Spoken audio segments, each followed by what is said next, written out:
Millet Marvels, changing the way world eats by Tenali Double Horse.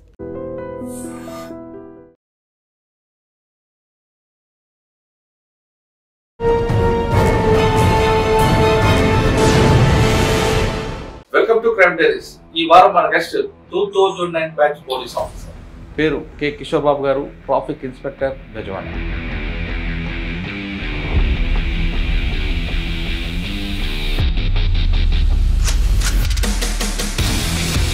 Bezawada వచ్చినాడు కానీ Bezawada floating అవుతున్నాడికి బెజవాడలో ఎలాంటి ఇబ్బంది లేకుండా, ట్రాఫిక్ ఇబ్బంది లేకుండా ప్రజలకు అవగాహన కల్పించడంలో ఎక్కువ ప్రయత్నిస్తున్నారు. ముగ్గురు ఎక్కకూడదని తెలుసా?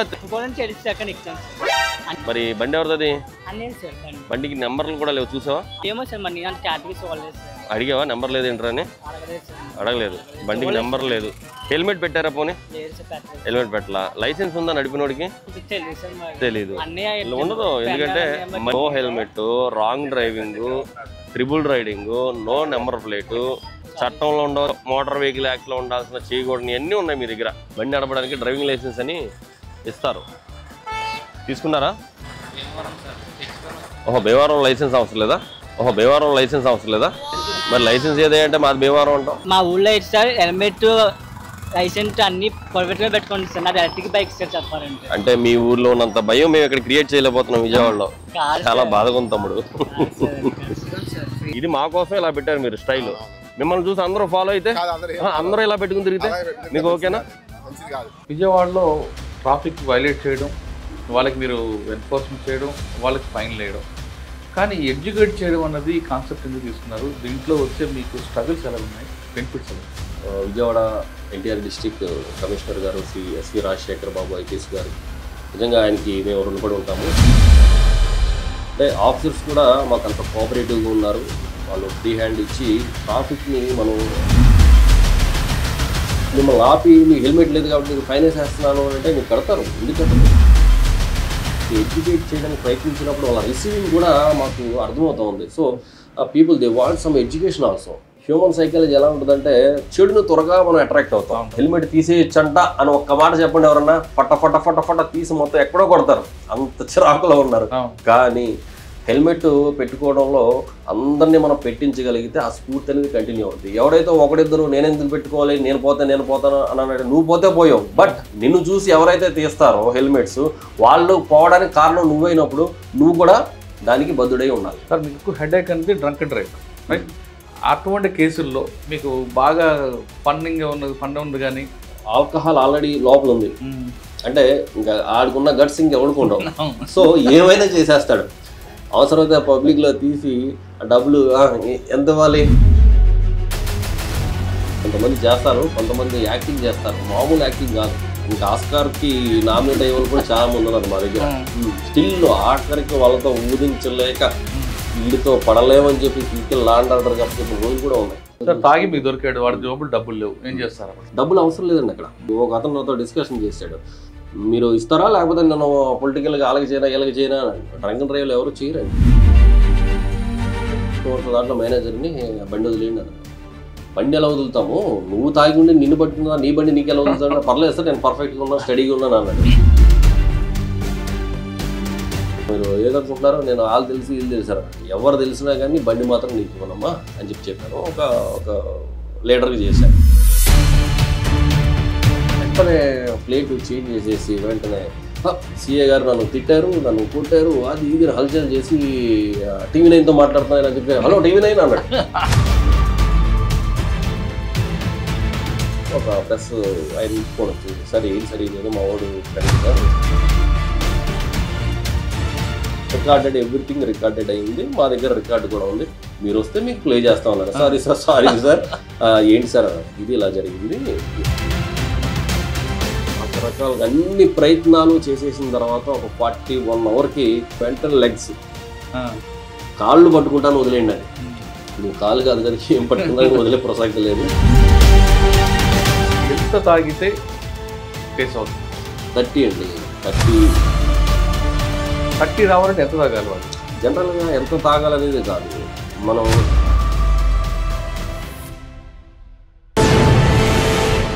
Welcome to crime diaries.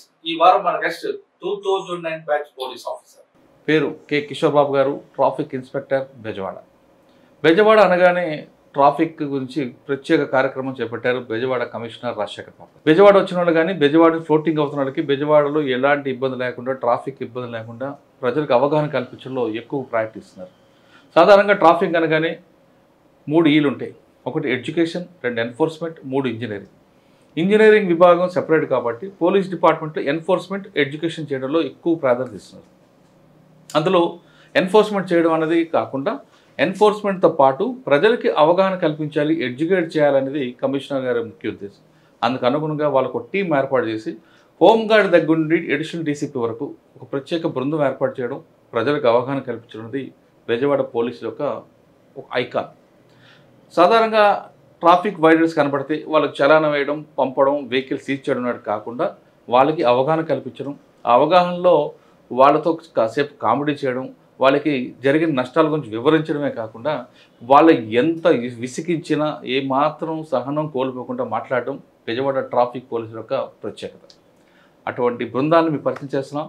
ఆ బృందం ఆ ఓపిక ఎక్కడి నుంచి వస్తుంది, వాళ్ళకి ఎలాంటి ట్రాఫిక్ పరిస్థితి ఎదురవుతున్నారు, వాళ్ళతో మాట్లాడుతున్నప్పుడు వాళ్ళకున్న సహనం ఎంత, ఆ ఎనర్జీ ఎక్కడి నుంచి వస్తుంది, ఉదయం నుంచి సాయంత్రం వరకు ఆ ఎనర్జీ కాపాడుకోవడానికి వాళ్ళు చేస్తున్న కృషి ఏంటో వాళ్ళని తెలుసుకుందాం. అందులో ముఖ్యంగా ఇప్పుడు మనతో మాట్లాడడానికి సాధారణంగా ప్రతి సోషల్ మీడియాలో ఎక్కువగా వైరల్ అవుతున్న ఇన్స్పెక్టర్ కిషోర్ బాబు గారు ఉన్నారు. ఆయన తెలుస్తుంది. సార్ నమస్తే అండి. నమస్తే సార్. ముందుగా బెజవాడ ట్రాఫిక్ యూనిట్కి నా సెల్యూట్ అండి. ఎందుకంటే అంత ఓపిక, ఎంత ఓపిక అంటే అసలు మాట్లాడడం, అవతల వ్యక్తి ఎంత ఇరిటేట్ చేసినా ముగ్గురు ఎక్కకూడదని తెలుసా?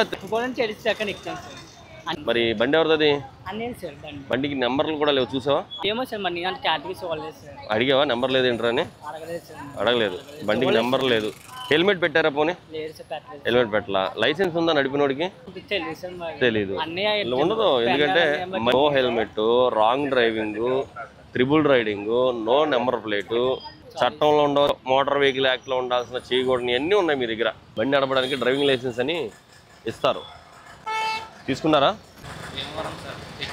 ఓహో, భీమవరం లైసెన్స్ అవసరం లేదా? మరి లైసెన్స్ ఏదంటే మాది భీమవరం అంటాం. మా ఊళ్ళో అయితే సార్ హెల్మెట్, లైసెన్స్ అన్ని పర్ఫెక్ట్గా పెట్టుకోండి సార్. నాది ఎలక్ట్రిక్ బైక్ సార్ చెప్పారంటే. అంటే మీ ఊర్లో ఉన్నంత భయం మేము ఇక్కడ క్రియేట్ చేయలేకపోతున్నాం విజయవాడలో. చాలా బాధగా ఉంది తమ్ముడు. ఇది మా కోసం ఇలా పెట్టారు మీరు స్టైల్. మిమ్మల్ని చూసి అందరూ ఫాలో అయితే అందరూ ఇలా పెట్టుకుని తిరిగితే మీకు ఓకేనా? ఎందుకు మంచిది కాదు? ఇలా ఎందుకు పెట్టారు? ఏదో అనుకుంటున్నారు, ప్రతిదీ కెమెరాస్లో రికార్డ్ అవుతుంది, అక్కడ పడిపోతున్నాయి హెల్మెట్ పెట్టకపోయినా, మీరు సిగ్నల్ జంప్ చేసినా పడిపోతూ ఉన్నాయి. సో ప్రమాదకరమైన రీతిలో బండి నడుపుతున్నందుకు మీకు ఒక ఫైన్ వేయాలా, కానీ కనీసం హెల్మెట్ పెట్టారన్న దృక్పథంతో మేము పంపిస్తాం. ఇంకోసారి రిపీట్ చేయండి. మీరు ఈ బండి మీద వచ్చారమ్మా? ఏమవుతారు మీరు? మీ అబ్బాయా? ఏ గుడికి వెళ్ళారమ్మా? ఆంజనేయ గుడికి వెళ్ళారు. ఓకే, రైట్, సంతోషం. ఓకే, నెంబర్ బోర్డు లేకుండా తిరుగుతున్నాడు అబ్బాయి, పర్వాలేదా? అవసరం లేదంటారా? ఎందుకమ్మా ఇంత పవర్ బైక్ ఇప్పుడు ఈ కుర్రోడికి అవసరమే ఉంది? ఏం చదువుతున్నాడు అబ్బాయి? ఏ ఇయర్? ఏనన్నా కంప్లీట్ అయిపోయి. ఏంటి గ్రూపు? ఈసీ. ఎలా చదువుతున్నాయి? ఎలా వస్తాయి మార్కులు? అన్నీ అయిపోయినాయి సబ్జెక్టులు అన్నీ? ఏమైనా ఉన్నాయి పెండింగ్? అన్నీ అయిపోయినాయా? బాగా చదువుతున్నాడా? బాగా చదివే కుర్రోడిని ఈ బైక్ వల్ల కుర్రోడు ఎంత అయింది బండిది? ఎంత అయింది? 1,30,000. మీరేం చేస్తారమ్మా? ఫాదర్ ఏం చేస్తారు? ఓకే, మనం మరి ఆ డబ్బులు దీనికి పెట్టే బదులు దేనికన్నా వాడుకుంటే ఉపయోగం కదా. మీ అమ్మగారికి మంచిగా ఆ 1,30,000 రూపాయలతో నువ్వు 30,000కి సెకండ్ హ్యాండ్ బైక్ తీసుకుని ఆ 1,00,000 రూపాయలతోటి మంచిగా ఆవిడకి ఏదైనా ఒక గోల్డ్ చైన్, నీకేమో మంచి బండి ఇచ్చి తిప్పుతున్నారు, ఆవిడేమో రోల్డ్ గోల్డ్ వేసుకుని తిరుగుతున్నారు ఆవిడ. అవునమ్మా? నీ ఆనందం కోసం నీకేమో 1,30,000 రూపాయల బైక్ సెకండ్ హ్యాండ్లో 1,30,000, ఆవిడేమో రోల్డ్ గోల్డ్ వేసుకుని నీ ఆనందం కోసం తిప్పుతున్నారు. కానీ ఇది ఆనందం అనుకుంటాం కానమ్మా, ఇలాంటి అంటే కంపెనీయే బ్యాన్ చేసేసి ఇక్కడ అంటారేమో, వాళ్ళు ఏముంది కనిపెడతారు. బట్ మనం ఎంతవరకు అవసరం అంతవరకే తీసుకోవాలా. ఇలాంటి బైకులు ఎక్కిన కానీ ఏమవుద్దంటే ఓవర్గా స్పీడ్ వెళ్ళాలనిపిస్తుంది, ఏదో ఒక తప్పు చేయాలనిపిస్తుంది, ఏదో ఒకటి చేష్టలు వికృతి చేష్టలు చేయాలనిపిస్తుంది. మంచిగా చదివే కుర్రోళ్ళు కూడా చెడ్డగా అయిపోవడానికి అవకాశం ఉంటుంది. ఈ కుర్రోడికి లేకపోయినా ఇంకో కుర్రోడు ఎవడో తయారవుతాడు. కనీసం మీ అమ్మగారిని ఇక్కడ ప్రశాంతంగా కూర్చోబెట్టుకోవడానికి అవకాశం ఉంది ఈ బండి మీద ఉందా? ఎందుకే మరి పోనీ ఈ బండితో నీకేమన్నా నీకు ఎడ్యుకేషన్లో నీకేమన్నా యూస్ఫుల్గా ఉందా? దీనివల్ల నాకు మార్కులు బాగా వస్తాయి అని ఏమైనా ఉందా? వస్తాయా? పోతాయి ఇంకా. ఎందుకంటే ఈ బండి ఉన్నా కాబట్టి మనం పిచ్చి తిరుగులు తిరగాలనిపిస్తూ ఉంటుంది. ఇది కరెక్ట్ కాదమ్మా, కరెక్ట్ కాదు. మీరు ఎంతో కష్టపడుతున్నారు, మీరు కష్టపడుతున్నారు, మీ వారు కష్టపడుతున్నారు. మీ కష్టాన్ని ఈ బండి మీద పోసేసి ఈ బండి మీద ఈ కుర్రోడ్ని తిప్పి రేపు పొద్దున ఆ అబ్బాయి లైఫ్ రిస్క్ వస్తుంది. మార్పిచ్చేయండి. మీకు బండి అవసరం అనుకుంటే ఏ 30-40 వేలతో స్కూటీ ఏదైనా కొనివ్వండి, అవసరానికి అంతే. ప్రస్తుతానికి ఏం అవసరం. ఆ కుర్రోడు నువ్వు బాగా చదివించావు అనుకో, మెర్సిడీస్ బెంజ్లో తిప్పుతాడు, నిన్ను బెంజ్ కార్లో తిప్పుతారు కూడా. ఏం లేదు, తప్పేం లేదు. స్తోమతతో సంబంధం లేదు. కష్టపడి చదివిస్తే చాలు. చిన్న చిన్న మధ్యతరగతి ఇంకా చిన్న స్థాయి వాళ్ళు కూడా పెద్ద పెద్ద ఉద్యోగాల్లో సెటిల్ అవుతున్నారు. ఓకేనా? తల్లిదండ్రులు కష్టపడుతున్నారు కదా, వాళ్ళు ఇస్తున్నారు కదా అని చెప్పి మనం అది మిస్యూజ్ చేయకూడదు. ఇది మిస్యూజ్ అంటారు దీన్ని. ఆవిడ ఎంత కష్టపడుతుందో చిన్న స్థాయిలో, ఆవిడ మెడలో రోడ్డు గోల్డ్ వేసుకుని తిరుగుతూ ఉన్నారు, నువ్వేమో మంచి కాస్ట్లీ బైక్ వేసుకుని తిరుగుతూ ఉన్నావు. ఇది అవసరమా నీకు? ఏమా అవసరం కాదు. ఎందుకు చూసావు? ఈ బండి ఎక్కిన కాబట్టి నీ హెయిర్ స్టైల్ మారిపోయింది, నీ గడ్డం స్టైల్ మారిపోయింది, అన్నీ మారిపోతాయి. నీ మైండ్ కూడా మారలేదని నేను అనుకోవట్లేదు. నీ మైండ్ కూడా మారిపోయి ఉండొచ్చు. కనీసం ఇదన్నా మారిస్తే, మన వేషధారణ కూడా మారితే చదువు మీద వస్తుంది. నువ్వు చదివి బాగా సెటిల్ అయితే ఇది కాదు, ఇంకా నువ్వు మంచి మంచి తీసుకోవచ్చు. మీ అమ్మగారిని పక్క సీట్లో కూర్చోబెట్టుకుని అలా తిరగవచ్చు నువ్వు. ఇప్పుడు చెప్పు, నెంబర్ సంగతి ఏంటి? ఇంకా అవకాశం ఉండదు. ఒకసారి మీరు పట్టుకున్న తర్వాత ఇంటికి వెళ్ళాక నెంబర్ లేకుండా మీరు సిటీలో ఇష్టానుసారం తిరిగి. మరి హెల్మెట్ ఏది అమ్మా? నీకు డ్రైవింగ్ లైసెన్స్ ఉందా? ఓకే, నీకు హెల్మెట్ లేదు, డ్రైవింగ్ లైసెన్స్ లేదు, బండికి నెంబర్ లేదు, మరి ఏముందని మీరు రోడ్డు మీద తిరుగుతున్నారమ్మా? ఎవరినో మీ తాలూకా ఎవరినో గుద్దేసి వెళ్ళిపోతారో, నెంబర్ ఉండదు బైక్. ఏ నెంబర్ మీద మీరు కంప్లైంట్ ఇస్తారు? కెమెరాలు చూస్తే దొరుకుద్దా? ఏ మాత్రం ముఖం మీద విసుగు లేకుండా నవ్వుతూ ఆయనకి చొరకలు అంటిస్తూ, తాగిన వాళ్ళైతే వాళ్ళకి ఇంకో రకంగా చొరకలు ఇస్తూ మీరు మీ టీం చాలా బాగా చేస్తారు. ఎందుకంటే పబ్లిక్కి ట్రాఫిక్ అనేది మెయిన్, విజిబుల్ పోలీసింగ్. పబ్లిక్కి ట్రాఫిక్ అవేర్నెస్ తీసుకొస్తే వాళ్ళు ఖచ్చితంగా వాళ్ళు మార్పు వస్తుంది అనేది అందరూ చెప్తారు. ముఖ్యంగా మీ సిపి గారు ఉన్నారు. ఇప్పుడు విజయవాడ తీసుకుందాం. విజయవాడలో బెంచ్ సర్కిల్ అవ్వచ్చు, లేదంటే ఫుడ్ సెంటర్ అవ్వచ్చు, లేదంటే సత్యనారాయణపురం, వంతెన, వారాది, ఏ ప్రాంతం తీసుకున్నా మీకు రాంగ్ సైడ్లో కనిపిస్తుంటారు. హెల్మెట్ లేని కనిపిస్తుంటారు, ట్రిపుల్ డ్రైవ్ కనిపిస్తుంటారు, ముఖ్యంగా డ్రంక్ అండ్ డ్రైవ్ పగలు కూడా తాగి వచ్చిన వాళ్ళు కనిపిస్తుంటారు. వాళ్ళకి మీరు మాట్లాడుతున్నప్పుడు సరే మీకు ఏమాత్రం విసుగు అనిపించదా? ఎంత విసిగిస్తుంటారో వాళ్ళంటే అంతలా విసిగిస్తుంటారు. చూసిన వాళ్ళ మాకే ఇరిటేషన్ వస్తుంటుంది, ఏంటి ఇలా మాట్లాడతాడు. ఏమాత్రం మీరు ఈ ముఖం మీద కానీ ఎక్కడ కనపడకుండా ఆ కోపాన్ని దిగబింకుంటూ వాళ్ళతో మాట్లాడుతున్నారు. ఆ సహనం ఎలాగొచ్చింది?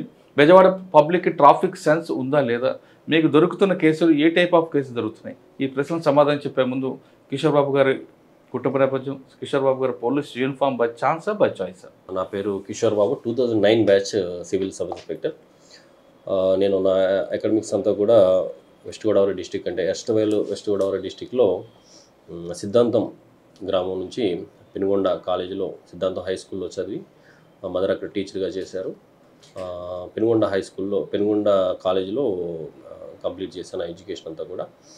అప్పుడు కాలేజీ టైమ్స్లో కూడా ఎన్సీసీ చేసినప్పుడు చాలా ఇంట్రెస్టెడ్గా, ఇంటర్ కాలేజీలో ఉన్నప్పుడే డిగ్రీ కాలేజీలో ఎన్సీసీ జరుగుతూ ఉంటే, అక్కడ మార్చింగ్ జరుగుతుంటే అది చూసి ఇక్కడ మేము కూడా మార్చింగ్ చేస్తూ ఉండేవాళ్ళం. ఎప్పుడెప్పుడు ఇంటర్ అయిపోద్దా, జూనియర్ ఇంటర్ అవుద్దా, సీనియర్ ఇంటర్లోకి వెళ్ళి ఎన్సీసీ జాయిన్ అవ్వాలని అంత ప్యాషన్గా ఉండేవాళ్ళం. ఆ తర్వాత డిగ్రీలో జాయిన్ అయిన తర్వాత ఎన్సీసీ చేసి అప్పుడే మీకు యూనిఫామ్ ప్యాషన్ ఉంది బాగా. 8th క్లాస్లో బర్త్డేకి డబ్బులు ఇస్తే కొత్త బట్టల బదులు యూనిఫామ్ కుట్టించుకున్నాం. అప్పటి నుంచి ఆ ప్యాషన్ ఉంది. ఆ తర్వాత డిగ్రీలో ఎన్సీసీ జాయిన్ అయ్యాము. ఎన్సీసీ జాయిన్ అయిన తర్వాత అదే ప్యాషన్తో ఎన్సీసీలో డిగ్రీలో రిపబ్లిక్ డే పెరేడ్ 2001లో ఢిల్లీ రాజ్పథ్ పెరేడ్ కూడా నేను చేశాను. ఎన్సీసీ అప్పుడు ఆంధ్ర బెస్ట్ క్యాడెట్గా కూడా నేను సెలెక్ట్ అవ్వడం జరిగింది. ఎన్సీసీ ఆర్డీ పీరియడ్లో రాజ్పథ్ చేయడం జరిగింది. తర్వాత ఎడ్యుకేషన్ తర్వాత ఎస్ఐ, సివిల్ ఎస్ఐ, సబ్ ఇన్స్పెక్టర్గా చేయడం జరిగింది. ఫస్ట్ ఆర్ఎస్ఐగా 7 బ్యాచ్లో నేను ట్రైనింగ్ కూడా కంప్లీట్ చేశాను ఆర్ఎస్ఐగా. అప్పుడు సీఎం పిస్టల్ కూడా తీసుకున్నాను. ఆ తర్వాత హోమ్ మినిస్టర్ బ్యాటింగ్ తీసుకున్నాను, బెస్ట్ ఇండోర్ బెస్ట్ ఆల్రౌండర్ తీసుకున్నాను. తర్వాత అగైన్ సివిల్ సబ్ ఇన్స్పెక్టర్గా వెంటనే మళ్ళీ నెక్స్ట్ నోటిఫికేషన్లోనే రావడం జరిగింది. ఫస్ట్ పోస్టింగ్ ఫస్ట్ ట్రైనింగ్ అయిన వెంటనే కూడా నాది ఫస్ట్ ఏజెన్సీ అండి, ఈస్ట్ గోదావరి ఏజెన్సీలో జడ్డంగి అనేది ఒక రాజవోమంగి మండలంలో ఒక విలేజ్. అది ఒక సెపరేట్ పోలీస్ స్టేషన్ ఉండే, అప్పుడు మావోయిస్ట్ ఎఫెక్ట్ అది ప్రాబల్యం ఉండడం వల్ల దానికి ఒక పోలీస్ స్టేషన్ సిఆర్పిఎఫ్ అంత ఇవ్వడం జరిగింది. జడ్డింగ్లో ఫస్ట్ పోస్టింగ్ చేశాను. మొత్తం సర్వీస్ అంతా ఈస్ట్ గోదావరి. ఓకే, అక్కడ మీకు వచ్చిన ఛాలెంజ్ ఏంది? ఎందుకంటే మీకు అటువైపు విశాఖపట్నం ఏజెన్సీ, రాజభవన్ ఏజెన్సీ, అక్కడ పారిపోయి అక్కడ అఫెన్స్ చేయడం, ఇక్కడ షెల్టర్ తీసుకోవడం, లేదా ఇక్కడ చేసి అక్కడ షెల్టర్ తీసుకోవడం. ఈ ప్రాంతం నుంచి ఆ ప్రాంతంకి వెళ్ళాలంటే కేడీపేట కానీ అన్నవరం కానీ ఇవన్నీ వెళ్ళాలంటే కంప్లీట్గా బై వాక్ వెళ్ళాల్సింది, రోడ్ కనెక్టివిటీ లేదు. ఆ ఛాలెంజ్ ఎలా మీరు ఓవర్కమ్ చేశారు? అప్పుడు జడ్డంగి నేను సివిల్ ఎస్ఐగా చేశాను. అప్పుడు నెంబర్ ఆఫ్ మూమెంట్స్ మరి గ్రేవన్స్ పార్టీస్తో కావచ్చు, స్పెషల్ పార్టీస్తో కావచ్చు, డెఫినెట్గా మీరు చెప్పిన ఏరియాస్ అన్నీ కూడా చాలా ఎఫెక్టెడ్ ఏరియాస్ అన్నీ కూడా మారేడుమిల్లి ఆ పైన డొంకరా ఇదంతా కూడా చాలా ఇదిగా ఉండేది. సో ఏదైనప్పుడు కూడా బేసింగ్ అంది ఇన్ఫర్మేషన్ మాత్రమే, ఆఫీసర్స్ ఇన్స్ట్రక్షన్స్ ప్రకారం పక్కాగా మ్యాపింగ్ అది చేసుకుని బై ఇన్ఫర్మేషన్ మాత్రమే మేము వెళ్ళడం కానీ, ఆంబుష్లు వేయడం కానీ, లేకపోతే అక్కడ మనకున్న ఆపరేషన్ ఏదైతే ఉందో ఆపరేషన్ కంప్లీట్ చేసుకుని రావడం కానీ జరిగేది. మీరు చెప్పినట్టుగా మనకి గోదావరి ఏదైతే ఉందో, గోదావరి వాళ్ళు షెల్టర్ బేస్ కింద ఈ పరివాహక ప్రాంతం అంతా కూడా తీసుకోవడం కావచ్చు. ఒక్కొక్కసారి ఇమీడియట్గా అవతల వైపు వెళ్ళి దేవీపట్నం వైపు అటువైపు వెళ్ళటం కానీ, పోలవరం అటు సైడ్ వెళ్ళటం కానీ, ఇటువైపు రావడం కానీ, ఆ మూమెంట్ కూడా మేము చూసేవాళ్ళం.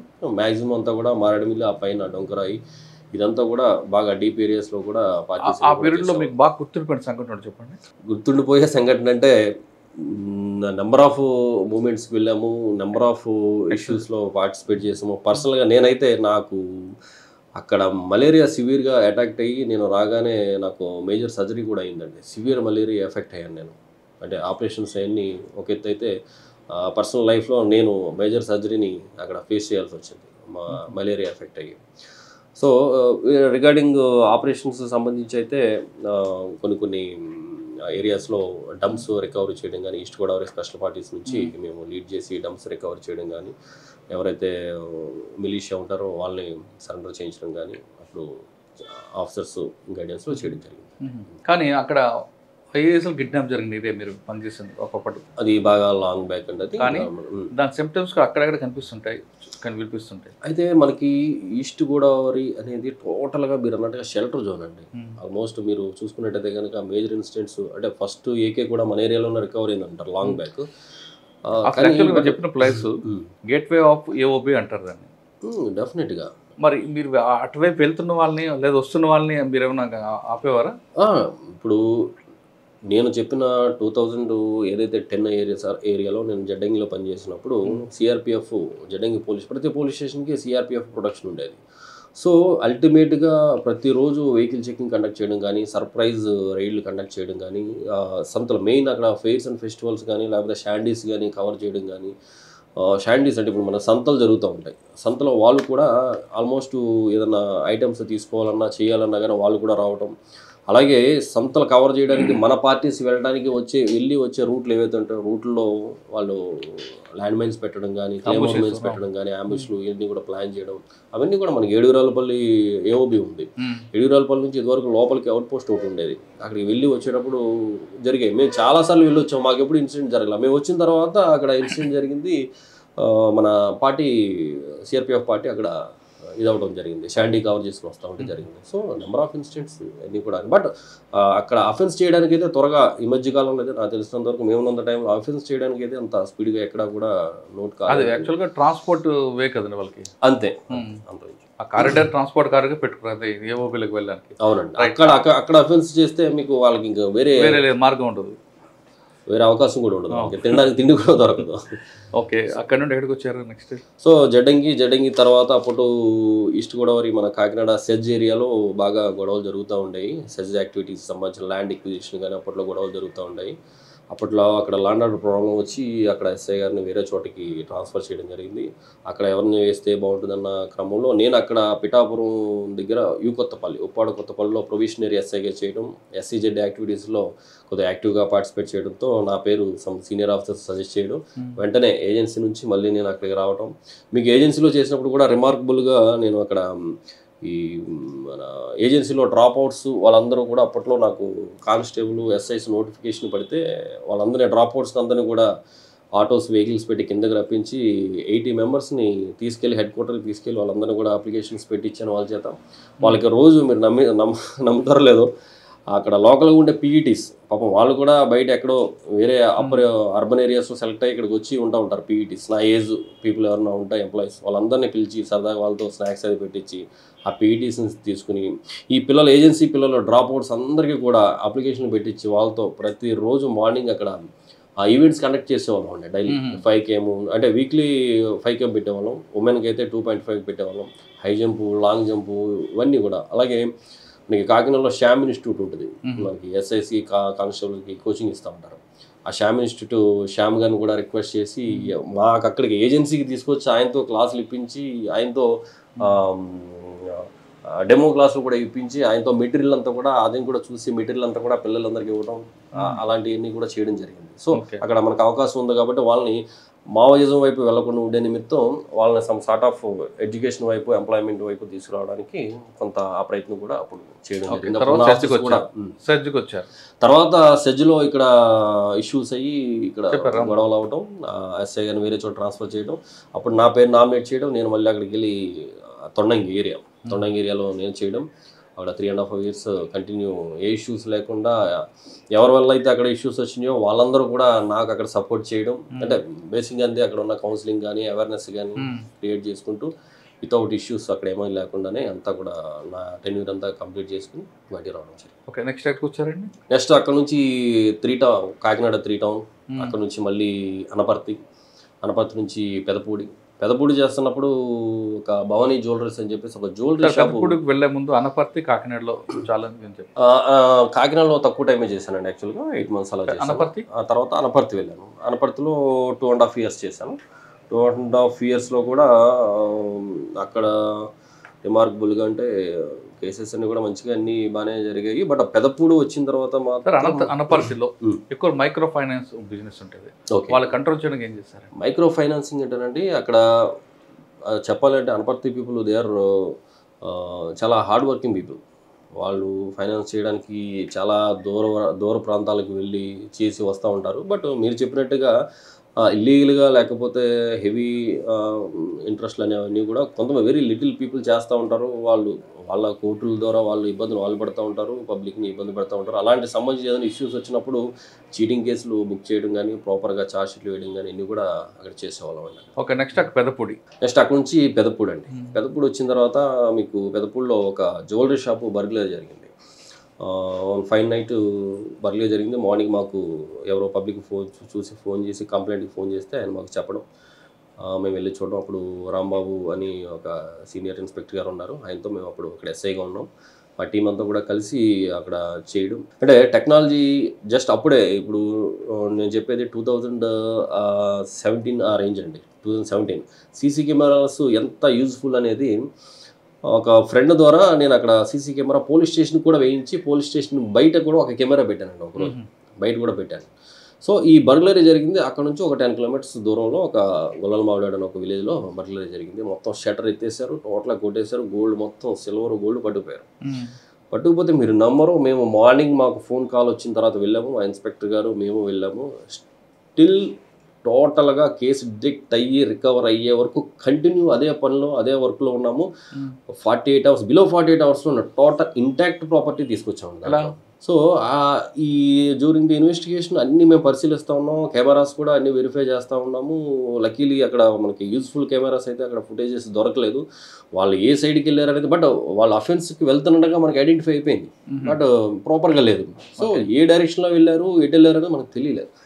అప్పుడు తర్వాత అక్కడ నుంచి అన్నీ వెరిఫై చేసుకుంటే ఫైనల్గా ఒక డైరెక్షన్లో కాకినాడ వైపు వెళ్ళారా లేదా అనేది మన కన్ఫర్మేషన్ కోసం స్టేషన్ దగ్గర ఉన్న కెమెరా పనిచేసిందండి. స్టేషన్ దగ్గర ఉన్న కెమెరా, అరే మన కెమెరా స్టేషన్లో ఉంది కదా అని చెప్పేసి చూస్తే డైరెక్షన్ కాకినాడకి కనెక్ట్ అయింది. సో ఆ కాకినాడ కెమెరాస్ అన్నీ కూడా టీమ్స్ అన్నీ కూడా వెరిఫై చేసుకుంటూ వెళ్తే అంటే మనం ఇప్పుడు ఓపెన్గా చెప్పకూడదు కానీ ఒక మంచి ప్లేస్లో చాలా అసలు ఎంత ఇదంటే ఒక ఇంటర్వ్యూకి వచ్చినట్టు దొరికారు వాళ్ళు.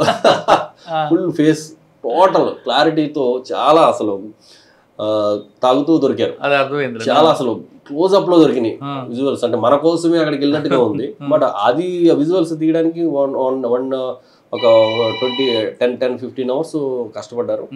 విజువల్స్ బ్యూటిఫుల్ విజువల్స్ దొరికినాయి. విజువల్స్ బేస్ చేసుకుని ఎవరెవరు ఏంటి అనేది వెరిఫై చేసుకుంటే మనకి హిస్టరీలో ఒకడు ఐడెంటిఫై అయ్యాడు. వాడిని చూడడానికి వెళ్తే వాడు కన్ఫ్యూజ్ చేసాడు. తర్వాత అప్పటికే ప్రాపర్టీ సెపరేట్ చేసుకుని సెపరేట్ అయిపోయారు. ఆ తర్వాత అందరూ కూడా దొరకడం, ఇంటాక్ట్ ప్రాపర్టీ మూటలో పెట్టడం, ఆల్మోస్ట్ కేజీ బంగారం, సిల్వర్ అయితే 8-9 కేజీలు సిల్వరు అంతా కూడా టోటల్గా ఆ రోజు రికవర్ చేసి కంప్లైంట్ని మనం ఇవ్వడం జరిగింది. కోర్టులో ప్రొడ్యూస్ చేయడం జరిగింది. పెదపూడిలో ఈ కేసు అయిన వెంటనే ఎంత అంటే ఒక్కొక్కసారి లైఫ్లో ఎలా ఉంటుందంటే మంచి బ్యూటిఫుల్ కేసు చేసాము, మంచి అవార్డు తీసుకున్నాం, వెంటనే ప్రమోషన్ అండి. అవునా? అంటే దానికోసం కాదు, జనరల్గా కూడా ప్రమోషన్ టైం అయింది, ప్యానల్ వచ్చేసింది, వెంటనే ప్రమోషన్ తీసుకుని అక్కడ నుంచి కృష్ణా జిల్లా, అప్పుడు అరెస్ట్ వ్యాలీ టోటల్ కృష్ణాలో ఎస్బీ స్పెషల్ బ్రాంచ్ ఇన్స్పెక్టర్గా సర్వశ్రేష్ఠ త్రిపాఠి సారు ఇక్కడ ఎస్పీగా ఉన్నారు. ఆయన దగ్గర అప్పుడు ఎస్బీ ఇన్స్పెక్టర్గా చేయడం జరిగింది. ఎలక్షన్స్ అంతా కూడా నేనే ఇక్కడ ఉండగా ఎస్బీ ఇన్స్పెక్టర్గా చేశాను. అది అయిపోయిన తర్వాత అక్కడ నుంచి తర్వాత తుని ఇన్స్పెక్టర్గా చేశాను. తర్వాత మళ్ళీ పక్కనే అన్నవరం టెంపుల్ ఉంది కదండి, ప్రతిపాడు సర్కిల్ చేయడం జరిగింది. ప్రతిపాడు సర్కిల్ నుంచి తర్వాత సిసిఎస్ క్రైమ్ చేసాం. వెరీ షార్ట్ టైం చేశాను ఎలక్షన్ టైంలో, పెద్దపురం షార్ట్ టైం ఎలక్షన్ ముందు. ఆ తర్వాత అక్కడి నుంచి వెంటనే మళ్ళీ మైలవరం సర్కిల్కి వచ్చాను. అప్పుడు ఎన్టీఆర్ కమిషనరేట్కి నన్ను అలాట్ చేయడం జరిగింది. 4 years లాంగ్ స్టాండింగ్ అంతా కూడా కంపల్సరీ ట్రాన్స్ఫర్ అంటే అప్పుడు ఎన్టీఆర్ కమిషనరేట్కి రావడం జరిగింది. ఇక్కడ నుంచి మైలవరం సర్కిల్కి వెళ్ళాను. మైలవరం తర్వాత అప్పుడు నెక్స్ట్ ట్రాఫిక్. సరే, మైలవరం, అన్నవరం ఇవన్నీ చేశారు కదా, ఇక్కడ ఏమైనా గుర్తున్నాయా మంచి కేసు? అంటే యాక్చువల్గా తుని చేసినప్పుడు, ప్రతిపాడు చేసినప్పుడు మంచి కేసులు అయినాయండి. అలాగే పర్టికులర్గా తుని హైవే, నేషనల్ హైవే మనకి మీరు అన్నారు కదా, అది మావోయిస్టులుగా అన్నారు కదా, ఇది గాంజాకి ఎంట్రీగా ఉండేది, గేట్వే ఆఫ్ ఇదిగా ఉండేది అప్పట్లో. గాంజాకి సంబంధించి మాత్రం చాలా పెద్ద రాకెట్స్ కొట్టామండి అప్పట్లో. చాలా టౌన్స్ ఆఫ్ ది తుని ఆపోజిట్లో ఒక వే, ఆ వే నుంచి మూటలతో మోసుకొస్తారు. ఇక్కడ వాళ్ళు తీసుకొని వెళ్ళడానికి కొన్న వాళ్ళందరూ కూడా అన్నవరంలో కానీ తునిలో హోటల్స్లో కొనడం అమ్మకాలు జరుగుతుంటాయి. అది ఇప్పుడు మీ నోటీస్ రాలేదా? మీరు చాలా బాగా చెప్పారు, మీకు మంచి నాలెడ్జ్ ఉంది. అంటే గంజా అవ్వడంలో కాదు. సో ఇప్పుడు మీరు చెప్పిన పాయింట్ మీద ఏంటంటే, ఇప్పుడు అక్కడికి ఏజెన్సీలకు వెళ్ళడానికి ఈ అవుట్ ఆఫ్ స్టేట్ పీపుల్ కానీ ఎవరైనా వచ్చినప్పుడు తుని సరౌండింగ్ కానీ, అనకాపల్లి, అటు నర్సీపట్నం, ఇటు అన్నవరం కానీ జనరల్గా ఈ ఏరియాస్లో షెల్టర్ తీసుకోవడానికి మంచి ఒక సేఫ్ జోన్ లాగా వాళ్ళు చూస్తూ ఉంటారు. దాంట్లో అన్నవరం కూడా, ఎందుకంటే టెంపుల్ ఏరియా, పిలిగ్రిమ్స్ ఉంటారు. సో మనం ఎవరిని పడితే వాళ్ళని వెళ్ళి మనం డీటెయిల్గా మనం అక్కడ అడగడానికి కొంత సాహసించము. బట్ ఈ గంజాకు సంబంధించి, ఎందుకంటే ఇవాళ దొరకలేదు, రేపు దొరకలేదు, ఎల్లుండి ఖచ్చితంగా దొరుకుతారు, దాంట్లో ఇదేం లేదండి. సో మాకు కేసెస్ ఇన్వెస్టిగేషన్ చేసినప్పుడు వాడు షెల్టర్ ఎక్కడ తీసుకున్నాను అన్నప్పుడు అలాంటి ప్లేసెస్ ఏదైనా వచ్చింది అనేది మనం ఫీడ్బ్యాక్ తీసుకుని టెంపుల్ అథారిటీస్ని కానీ పైన కూడా అలర్ట్ చేశాము. అలాగే కింద మొత్తం ఆల్ లాడ్జెస్ అనేది ఉందని కూడా ఒక ప్లాట్ఫామ్ అయితే తీసుకొచ్చి సోషల్ మీడియా, వాట్సాప్ గ్రూప్ ద్వారా వాళ్ళని ఎప్పటికప్పుడు ఆధార్ కార్డ్స్ ఇవన్నీ కూడా, ఈవెన్ వాళ్ళ ఇన్ఫర్మేషన్తో మనం అది పెట్టిన తర్వాత వాళ్ళ ఇన్ఫర్మేషన్తో కూడా మనం ఇమీడియట్గా వెళ్ళి రైడ్ చేసి పట్టుకుని, లేకపోతే వాళ్ళు అక్కడ ఉండగానే మనం వెళ్ళి సీజ్ చేసి, లేదంటే వాళ్ళు ఇలా వచ్చి వెళ్ళిపోయారని చెప్పిన తర్వాత ఇన్ఫర్మేషన్ బేస్ చేసుకుని నెంబర్ ఆఫ్ కేసెస్ మనం అక్కడ డిటెక్ట్ చేయడం జరిగింది. ప్రాపర్టీ కూడా సీజ్ చేయడం జరిగింది. కానీ తునిలో ఇంకా ఎక్కువ చేసామండి. తుని లాడ్జెస్లో ఆల్మోస్ట్ ఎవ్రీడే చెకింగ్ చేసామన్నమాట. తక్కువ మాకు అంటే నేను రూరల్ చేశాను కాబట్టి నాకు 1 or 2 ఉండేవి. టౌన్లో కూడా టౌన్ ఇన్స్పెక్టర్ వాళ్ళు చేసేవారు. డైలీ చెకింగ్స్ అయ్యి చేసేవాళ్ళం. లాడ్జెస్లో కూడా చాలామంది మేము పట్టుకున్నాం. ఈ తునిలో పనిచేస్తున్న కీ పాయింట్ ఏమైనా దొరికాడంటే అసలు యాక్చువల్గా తీసుకురావడం, వెళ్ళడం ఇదంతా కాకుండా? అవునండి, అవును. మనం తునిలో చేసినప్పుడు ఒక ఇన్ఫర్మేషన్, ఒక వెహికల్లో గాంజా వెళ్ళిపోతుంది, బట్ ఆ వెహికల్ ఏంటనేది తెలియట్లేదు, అదేదో సంథింగ్ ఏదో బోర్వెల్కి సంబంధించిన వెహికల్ అని చెప్పేసి ఒక ఇన్ఫర్మేషన్ వచ్చింది మనకి. బోర్వెల్కి సంబంధించిన ఏముంటుందా అని చెప్పేసి మేము అలా తిరుగుతూ ఉన్నాము. ఒక పూటంతా అలాగే అయిపోయింది, వెహికల్ ఎక్కడ దొరకలేదు. సరే అని చెప్పేసి అలా, బట్ ప్రాక్టికల్గా బయట పబ్లిక్ని అడుగుతూ ఇలా ఉన్న బోర్వెల్కి సంబంధించిన వెళ్ళిందా లేకపోతే ఏంటి ఇలా అడుగుతూ వెళ్తే ఒకటి మాత్రం బోర్వెల్కి సంబంధించిన పెద్ద లారీ ఒకటి వెళ్ళిందండి, కంటైనర్ లాగా ఉంది, గొట్టాలు ఉన్నాయి, ఇది లోపల నుంచి వెళ్తుంది, అక్కడ మరి ఎందుకు వెళ్తుందో మాకు తెలియదండి అని చెప్పేసి చెప్పడం జరిగింది. వెంటనే అలా ట్రాక్ చేసుకుంటూ వెళ్తే ఒక చోట ఆ వెహికల్ రేస్ చేసాం. రేస్ చేస్తే ఎక్కడ మాకు సస్పిషియస్ దొరకలా. అప్పుడు ఏం చేసామంటే టోటల్గా దానికి ఉన్న ఈ ఏదైతే డోర్సు ఏమన్నా ఉన్నాయో మొత్తం టోటల్గా అన్నీ తీసేస్తే ప్రత్యేకంగా లోపల మిషనరీయే లేదు దాంట్లో. టోటల్గా గాంజాయి ఉంది దాంట్లో. టోటల్గా గాంజాయి ఉంది దాంట్లో. ఆల్మోస్ట్ 700-800 kgs ఆ రోజు అక్కడ దాంట్లో సీజ్ చేయడం జరిగింది ఆ వెహికల్లో. టోటల్ మిషనరీ అంతా తీసేసాడు. తీసేసి ఓన్లీ ఎక్స్క్లూజివ్గా దీనికోసం వాడు డిజైన్ చేసాడు. పుష్ప అప్పుడులో ఉన్నాడు. అప్పుడులో. అది కాకుండా ఒక ఇన్ఫర్మేషన్ వచ్చింది, ఒక వెహికల్లో అక్కడ సస్పిషియస్గా ఉంది అని చెప్పేసి అంటే అన్నవరం అవుట్స్కట్స్లో. అప్పుడు ఆ వెహికల్ని ఇంటర్సెప్ట్ చేసి దాన్ని పట్టుకోవడం జరిగింది. వాడిని మనం మాట్లాడిన తర్వాత వాడు మనకి సరిగ్గా కోఆపరేట్ చేయలేదు. బట్ వాడికి ఒక ఫోన్ కాల్ ఒకటి వస్తుంది. ఆ ఫోన్ కాల్ మనం లొకేషన్ అది ట్రాక్ చేసి చూస్తే ఒక దాబాలో వచ్చింది. ఇక్కడ అనకాపల్లి దగ్గర వచ్చింది దాబాలో. ఆ అనకాపల్లి ఆ దాబాను విజిట్ చేస్తే ఆ దాబాలో ఒక రూమ్ ఒకటి అద్దెకి తీసుకుని ఆ రూమ్లో కొన్ని ఒక out of state people, for example Rajasthan, Punjab వాళ్ళు కింద కూర్చుంటారు. కుర్చీలో కాకుండా కింద కూర్చుంటారు. వాళ్ళు కూర్చునే ఒక బాక్స్లో తయారు చేసుకున్నారు. ఆ బాక్స్ ఆ పరుపు అదంతా తీసి చూస్తే చక్కగా ఈ గంజాయి వచ్చినప్పుడు సరుకు దాంట్లో పెట్టుకోవడానికి, ఆ ట్రాన్స్పోర్ట్ లారీ వచ్చినప్పుడు దీంట్లో వేసుకోవడానికి అనుకూలంగా దాన్ని ప్రిపేర్ చేసి అల్మరాల కింద పెట్టుకున్నాడు. పాప ఆ దాబావుడికి కూడా తెలియదు అది. వీడు సెపరేట్గా డంప్ చేసుకోవడానికి. బట్ అక్కడ ప్రాపర్టీ లేదు, మనకి శాంపిల్స్ అయితే దొరికినాయి. దాన్ని బేస్ చేసుకుని ఆ రోజు వీడి కోసం వచ్చిన లారీ ఏంటని మనం వెరిఫై చేసి కెమెరాలో చెక్ చేస్తే ఒక నాగాలాండ్కి సంబంధించిన ఒక లారీ ఒకటి అప్పటి వరకు ఆగి మేము రావడానికి ఒక 1/2 అవర్ 45 minutes ముందు వెళ్ళిపోవడం జరిగింది. మళ్ళీ దాన్ని ట్రాక్ చేసుకుంటూ వెళ్ళాము. ఒక 20-24 టైర్స్ వెహికల్ అది మళ్ళీ ఇంకొక దాబాలో పెట్టేసింది. అది వెరిఫై చేస్తే ఎక్కడ కూడా ప్రాపర్టీ లేదు. ప్రాపర్టీ ఏం లేదు కదా అని చెప్పేసి అలా చూస్తూ ఉంటే దాంట్లో వెనకాల లోడ్ పార్ట్ ఉంటుంది కదా, లోడ్ పార్ట్ ఇలా ఉంది ఖాళీ ఎంటీగా. లోడ్ పార్ట్ని మళ్ళీ వీడు సెగ్రిగేట్ చేసి ఒక బాక్స్లో తయారు చేశాడు. మనకు తెలియదు, జస్ట్ మనం చూడగానే తెలియదు. అది ఓపెన్ చేస్తే దాంట్లో 2 టన్నులు ఉన్నాయి. ఆ రోజు అక్కడ సీజ్ చేసాం. సో నెంబర్ ఆఫ్ ఫోటో ఆల్బమ్స్లో పెడతారు, మన దేవుడి బొమ్మల్లో పెడతారు, రకరకాలు ఇంకా చేపల ఫిషింగ్ వాటిలో పెడతా ఉంటారు. Number of mode of operative amounts అనేది వాళ్ళు మీటింగ్ చేస్తూ ఉంటారు. ఏదో చోట ఎక్కడో చోట దొరికిపోతూ ఉంటారు, దాంట్లో ఇదేం లేదు. అలాగే చాలాసార్లు మేము మా సిబ్బంది చేంజ్ చేసే టైంలో మమ్మల్ని కొట్టేయడానికి కూడా సిద్ధపడిపోయిన రోజులు ఉన్నాయి. అలా నెంబర్ ఆఫ్. ఓకే, అక్కడ నుండి ఇది మీకు తర్వాత ట్రాఫిక్.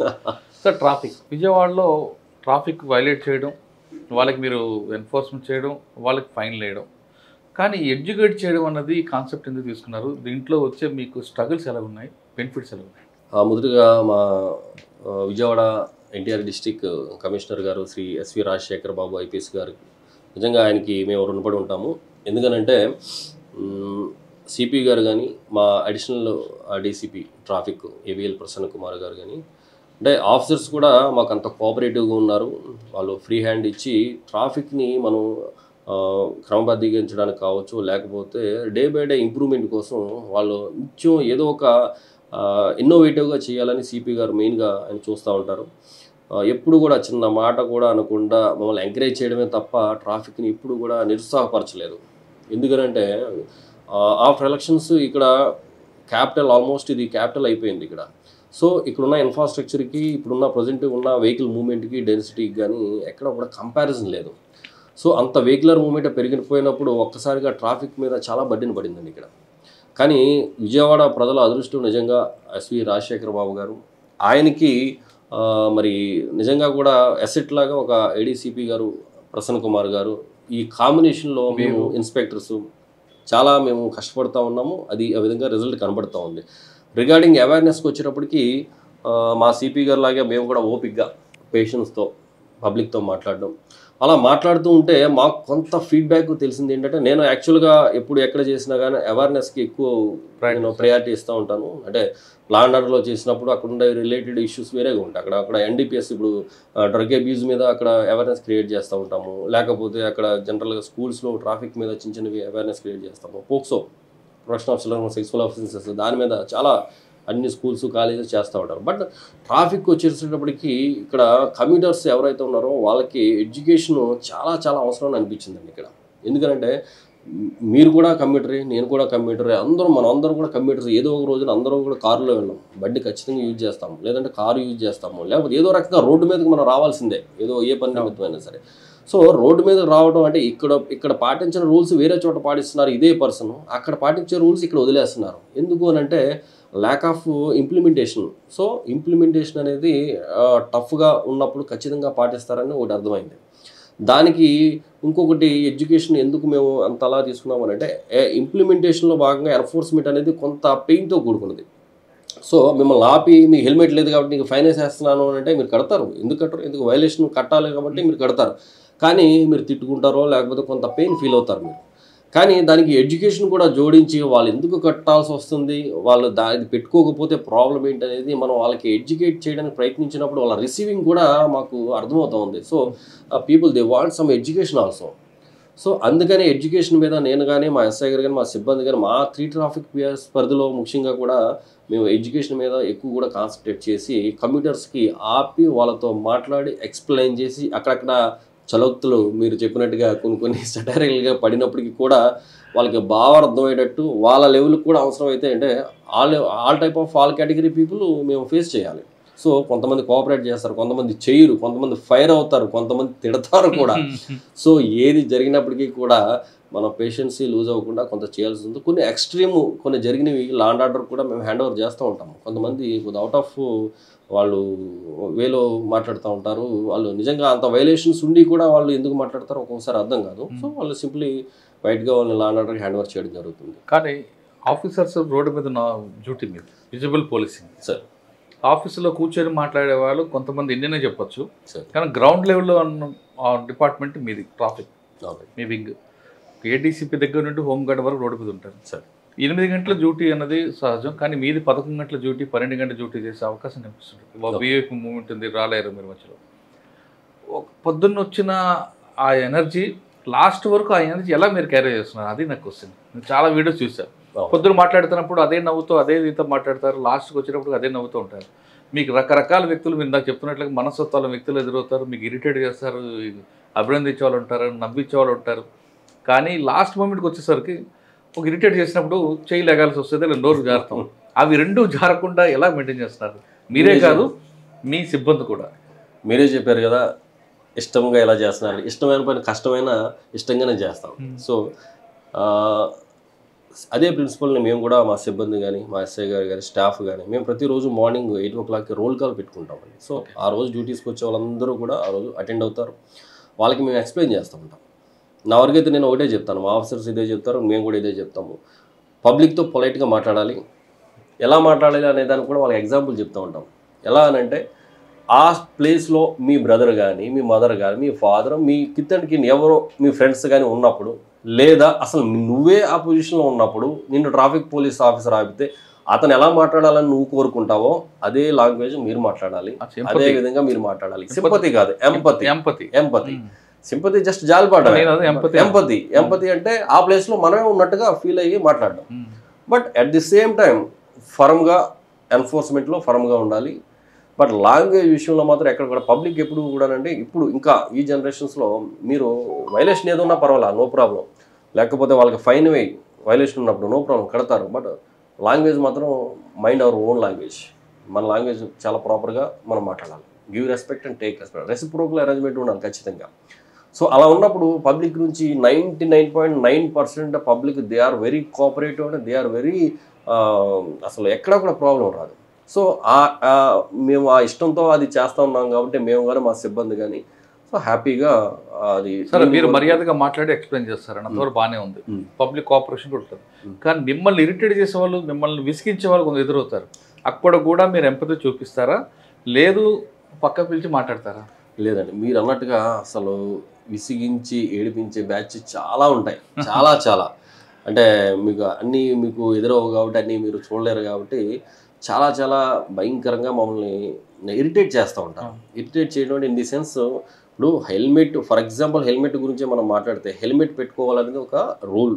మోటార్ వెహికల్ యాక్ట్ ప్రకారం అది అందరూ పెట్టుకోవాలి. హానరబుల్ హైకోర్టు అన్ని కోర్టులు కూడా పెట్టుకోవాలంటారు. వాడు వస్తాడండి, వచ్చి ఒక వీడియో చూపిస్తాడు, ఫేక్ వీడియో. దీంట్లో పలానా హైకోర్టు పెట్టుకోవద్దు అక్కర్లేదని చెప్పింది అంటాడు. లేకపోతే 2 కిలోమీటర్ల పరిధిలో సిటీలో పెట్టుకోక్కర్లేదని ఒక వీడియో చూపిస్తాడు. బాబు అది ఫేక్ అమ్మ అంటే ఫేక్ అయితే దీంట్లోకి ఎందుకు వచ్చింది అంటాడు. దీంట్లో వచ్చిందంటే ఎవడో పంపాడంటే మరి వచ్చింది కదండి, వచ్చినప్పుడు మరి ఇంకా పెట్టుకోవాల్సిన అవసరం ఏముంది అంటాడు. నా హెల్మెట్ పోతే నా తల పోతే మీకు ఎందుకు అని ప్రశ్నిస్తారు, అప్పుడు ఏం చెప్తారు? అలా ఇప్పుడు నా హెల్మెట్ పోతే నేను హెల్మెట్ పెట్టుకోతే నాకు ఇబ్బంది మీకు ఎందుకు అంటే ప్రశ్నిస్తాడో కాదు, ప్రశ్నిస్తున్నారు. నా హెల్మెట్ నా తల నా ఇష్టం, మరి మీకేంటి, నేను పోతే నేనే పోతాను అనేవాళ్ళు కూడా ఉన్నారు. అంటే చాలా తక్కువ మంది, బట్ అలా అనేవాళ్ళు కూడా ఉన్నారు. హెల్మెట్ డిక్కీలో పెడతారు, ఇంట్లో పెడతారు, వాళ్ళు మా ఇష్టం, హెల్మెట్ ఉంది కదా మిమ్మల్ని చూసి హెల్మెట్ పెట్టుకుని ఉంటారు కొంతమంది, చాలా మంది పెట్టుకుంటారు. వాళ్ళందరికీ కూడా ఒకటేనండి, ఒకటి హెల్మెట్ పెట్టుకోవడం అనేది ఒక విజయవాడ సిటీలో ప్రస్తుతానికి మాట్లాడుతున్నాం కాబట్టి ఆ స్ఫూర్తి అనేది అందరూ పెట్టుకుంటేనే అది కంప్లీట్ అవుతుంది. లేదు కొంతమంది పెట్టుకుంటున్నారు, కొంతమంది పెట్టుకోవట్లేదు అనేటప్పటికీ హ్యూమన్ సైకాలజీ ఎలా ఉంటుందంటే చెడును త్వరగా మనం అట్రాక్ట్ అవుతాం. మంచి విషయం జోలికి వెళ్ళాలంటే కొద్దిగా పెద్దగా మనం అంత ఇంట్రెస్ట్ చూపం. చెడు ఇది మనకి హెల్మెట్ తీసేయచ్చంట అని ఒక్క మాట చెప్పండి, ఎవరన్నా ఫట తీసి మొత్తం ఎక్కడో కొడతారు, అంత చిరాకులో ఉన్నారు.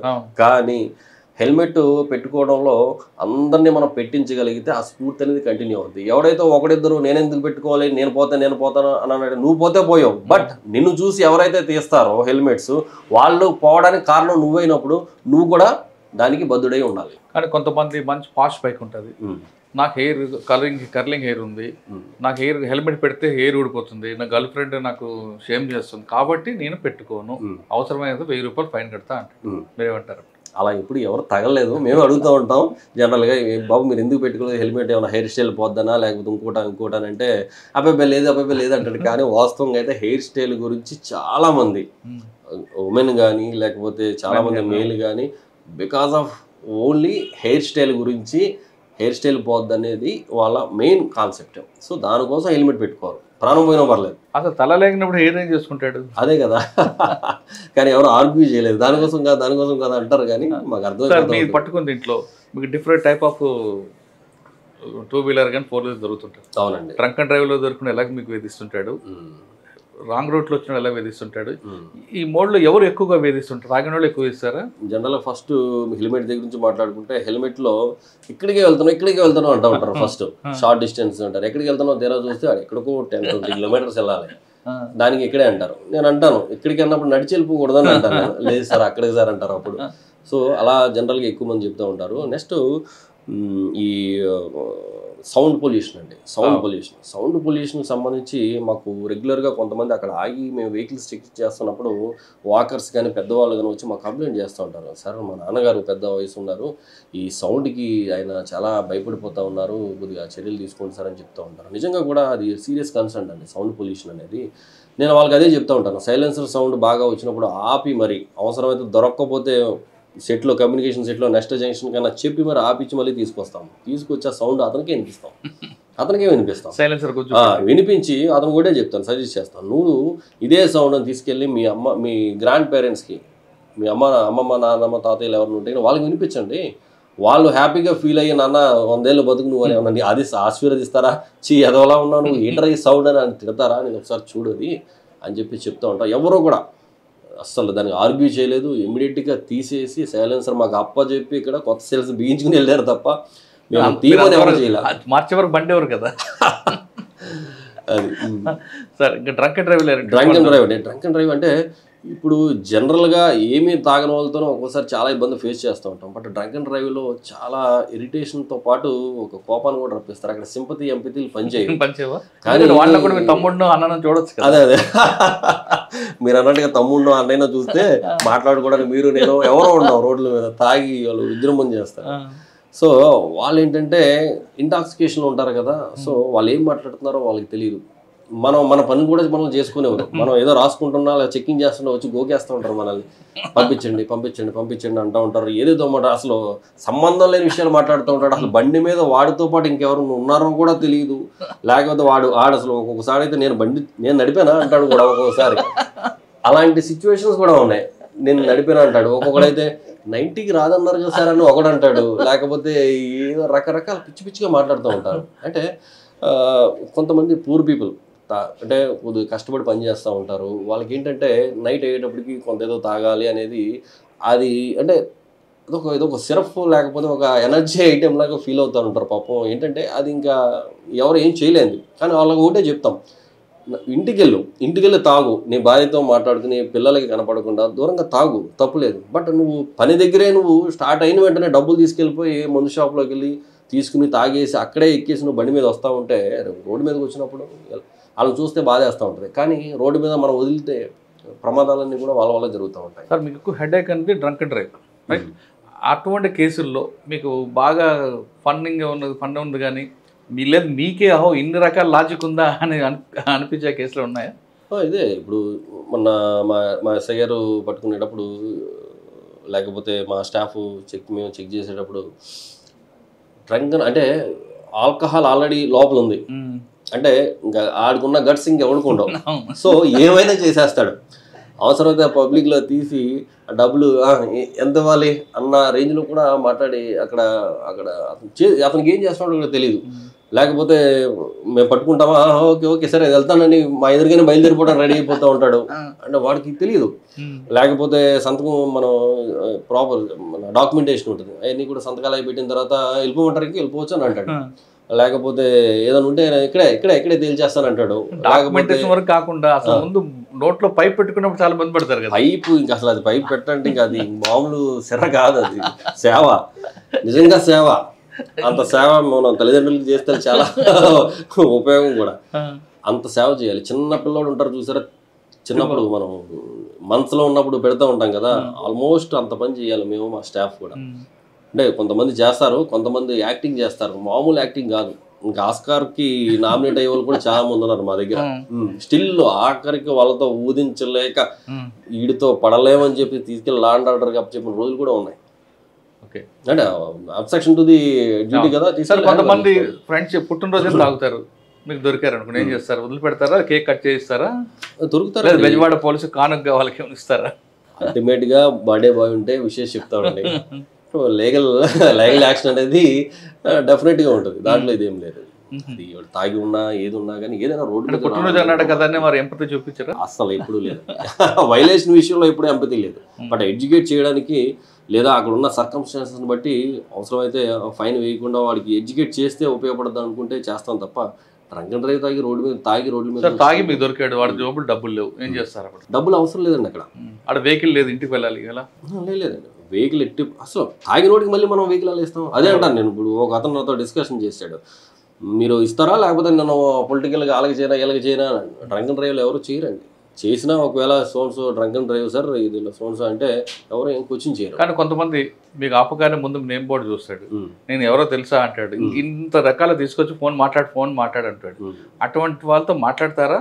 లేదు బాబా కూర్చోపెట్టి తాగిన దిగే వరకు కొంచెం పంపిస్తారా? ఇంకొక రకంగా ఉంటారు, నీకు వార్నింగ్ ఇస్తారు వాళ్ళు.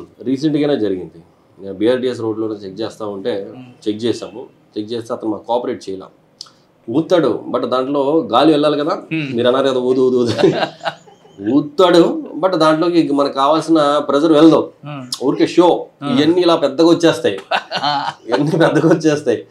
కానీ లోపలికి వెళ్ళాల్సిన అమౌంట్ ఆఫ్ ప్రెజర్ లోపలికి వెళ్దాం. జనరల్గా అది మామూలు కామన్గా ఊదితే సరిపోద్దండి, అది రీడింగ్ వచ్చేస్తుంది. అది కూడా ఊదడం ఎంత షో చేస్తాడంటే ఈ మాత్రం పెద్దగా అయిపోయి వీడేదో నిజంగా ఎఫర్ట్ పెడతారంటే అనిపిస్తూ ఉంటుంది. బట్ బై ఎక్స్పీరియన్స్ మనకు తెలుసు వాడు ఏం చేస్తున్నాడు. అలా కాదు నాన్న ఇలా వదాలి అని చెప్పేసి మనం ఎక్స్ప్లెయిన్ చేస్తాం. ఫస్ట్ పేషెంట్స్ కూడా మాట్లాడతాం, తర్వాత కొంత డోస్ పెంచుతాం, తర్వాత మనం కూడా ఎగ్జాస్ట్ అయిపోయే పరిస్థితి తీసుకొస్తూ ఉంటాడు. అప్పుడు ఒకసారి లా అండ్ ఆర్డర్ స్టేషన్ తీసుకెళ్ళిపోతాం, జీపేకి తీసుకొచ్చిన తర్వాత లేదు సార్ ఇప్పుడు ఊతానంటాడు, అప్పుడు వస్తుంది కరెక్ట్గా. చూస్తే ఆవిడది 300-400 వెళ్ళిపోతుంది. సార్ ఎంత ఎంఎం ఉంటే అయితే ఈ కేసులో అతను ఊదిన తర్వాత బండి వదిలేయమన్నాడు.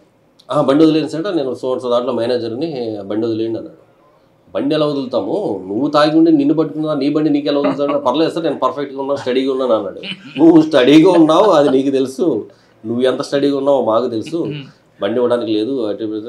సార్ మీరు ఏదనుకుంటున్నారో నేను వాళ్ళు తెలుసు వీళ్ళు తెలుసారు అన్నాడు. ఎవరు తెలిసినా కానీ బండి మాత్రం నీకు ఇవ్వనమ్మా అని చెప్పాను. ఒక లీడర్కి చేస్తే చెప్పాను, ఇతను కండిషన్ బాగాలేదండి, బండి ఇవ్వను, బట్ బండి రిలీజ్ చేస్తాను, బట్ వేరే పర్సన్ని పంపించండి అతనికి ఇచ్చి పంపిస్తాను, ఇతని మీద కేసు బుక్ చేస్తామని అంటే ఇతను వెంటనే ప్లేట్ చేంజ్ చేసేసి వెంటనే సిఏ గారు నన్ను తిట్టారు, నన్ను కొట్టారు, అది ఇది హల్చల్ చేసి TV9తో మాట్లాడుతున్నాను అని చెప్పి హలో TV9 అన్నాడు. TV9 ఎవర్రా బాబు అని చెప్పేసి అంటే సరే అయితే నువ్వు ఎవరికి చేస్తావో చేయనా, TV9 అన్న NTV అన్నాడు, AB అన్నాడు, ఈనాడు అందరికీ కొట్టాడు వరుసగా. సరే అని చెప్పి ఒక ఫోన్ కాల్ వచ్చింది నాకు, ఒక ప్రెస్ ఆయన నుంచి ఫోన్ వచ్చింది, సార్ ఏంటి సార్ ఇది ఏదో మా వాడు ఫ్రెండ్ సార్ ఏదో జరుగుతుంది, ఏదో తిట్టారు కొట్టారు అన్నాడు. బాబు ప్రతిదీ ఆయన సార్ మా దగ్గరికి విజిట్ చేసిన ప్రతి ఫస్ట్ స్టెప్ దగ్గర నుంచి కూడా ఇప్పుడు ఈ కథాకళి వరకు కూడా ప్రతిదీ రికార్డెడ్, ఎవ్రీథింగ్ రికార్డెడ్ అయింది. మా దగ్గర రికార్డు కూడా ఉంది, మీరు వస్తే మీకు ప్లే చేస్తా ఉన్నారు. సారీ సార్ ఏంటి సార్ ఇది ఇలా జరిగింది, మీకు కావాలంటే బండి పంపిస్తాము, బట్ ఇతనికైతే ఇవ్వము, ఇతనేమో కోర్టుకి వెళ్ళి ఫైన్ పే చేసుకోవాలి, ఇతను మాత్రం పరిస్థితి బాగాలేదు, క్రిమినల్ కేసు బుక్ చేయిస్తాము, చాలా ఇదిగా మాట్లాడతాడు అని చెప్పేసి చెప్తే ఇతను ఇంకా రకరకాలుగా అన్ని ప్రయత్నాలు చేసేసిన తర్వాత ఒక 41 అవర్కి మరి వేసింది దిగిపోయిందో తెలియలేదు, లేకపోతే ఏం జరిగిందో తెలియలేదు. వెంటనే లెగ్స్ కాళ్ళు పట్టుకుంటాను వదిలేయండి అని, నువ్వు కాళ్ళు కాదు కదా ఏం పట్టుకున్నా వదిలే ప్రసక్తి లేదు, ముందు లాండ్ ఆర్డర్కి వెళ్ళి లాండ్ ఆర్డర్కి హ్యాండ్ ఓవర్. సార్ ఇటువంటి కేసుల్లో వాళ్ళతో ఆర్గ్యుమెంట్ చేయకుండా కరెక్ట్గా లాండ్ ఆర్డర్ తీసుకొచ్చి 353 పెడితే బెస్ట్ టైం కదా. అంటే 353 అనేది అసాల్ట్ అన్ని సందర్భాల్లోనూ చేయాలంటే ప్రతి ఒక్కరిని పెట్టాలండి డ్రంకెన్ రేస్లో. నెట్టుతుంటారు కొన్ని విజువల్స్ చూస్తున్నాం, మిమ్మల్ని మీ సిబ్బంది నెట్టే విజువల్స్ కూడా కనిపిస్తున్నాయి. అంటే అది ఆల్మోస్ట్ రాదండి, అది ఎక్కడో చాలా 0.01%. ప్రభుత్వం ఉద్యోగిని విధుల్లో అడ్డుకోవడం ఉంది క్రైమే కదండి. క్రైమ్ అది కూడా కాదు. మాకు డ్రంక్ అండ్ డ్రైవ్కి మనం మిషన్ ఏదైతే మనం ఇస్తామో ఆ మిషన్ వాడు సరిగ్గా దాన్ని ఇచ్చేయకపోయినా సరే మనం అడ్డుకున్నట్టే. సో మనం మన ప్రయత్నం ముందు చేసిన తర్వాత ఇప్పుడు లాండ్ ఆర్డర్కి బోల్డ్ హెడేక్ ఉంటుంది సార్, ప్రతిదీ మనం తీసుకెళ్ళి అక్కడ పెట్టాలంటే వాళ్ళకి హెడేక్ కదా. సో మ్యాక్సిమం మనం ప్రయత్నం చేస్తాం, వాడు కూడా కండిషన్ బాగాలేదు కదా కాబట్టి అక్కడ ఇక్కడ చేసినప్పుడు అక్కడ చేయడు, అక్కడ చేస్తాడు, నాన్ సెన్స్ చేస్తాడు. సో ఎందుకంటే మ్యాక్సిమం మనమే అక్కడ చూసి కాని పక్షంలో అక్కడ పంపిస్తాం. సార్ ఒక వీడియోలో చూసా, నేను జుడిషియరీ అని చెప్తాడు, తర్వాత వాళ్ళ వైఫ్ జుడిషియరీ అంటాడు. ఇటువంటి మనకి కన్ఫ్యూజ్ చేసినప్పుడు అనిపిస్తుంటుందండి. ఏం లేదు, రకరకాల ప్రొఫెషన్స్ బయటకు వచ్చిన తర్వాత వాళ్ళు కారులో ఇప్పుడు పెళ్ళి పాలు తాగేటప్పుడు కళ్ళు మూసుకుని తాగుద్ది అంటారు, ఎవరో చూడలేదని అనుకుంటారు.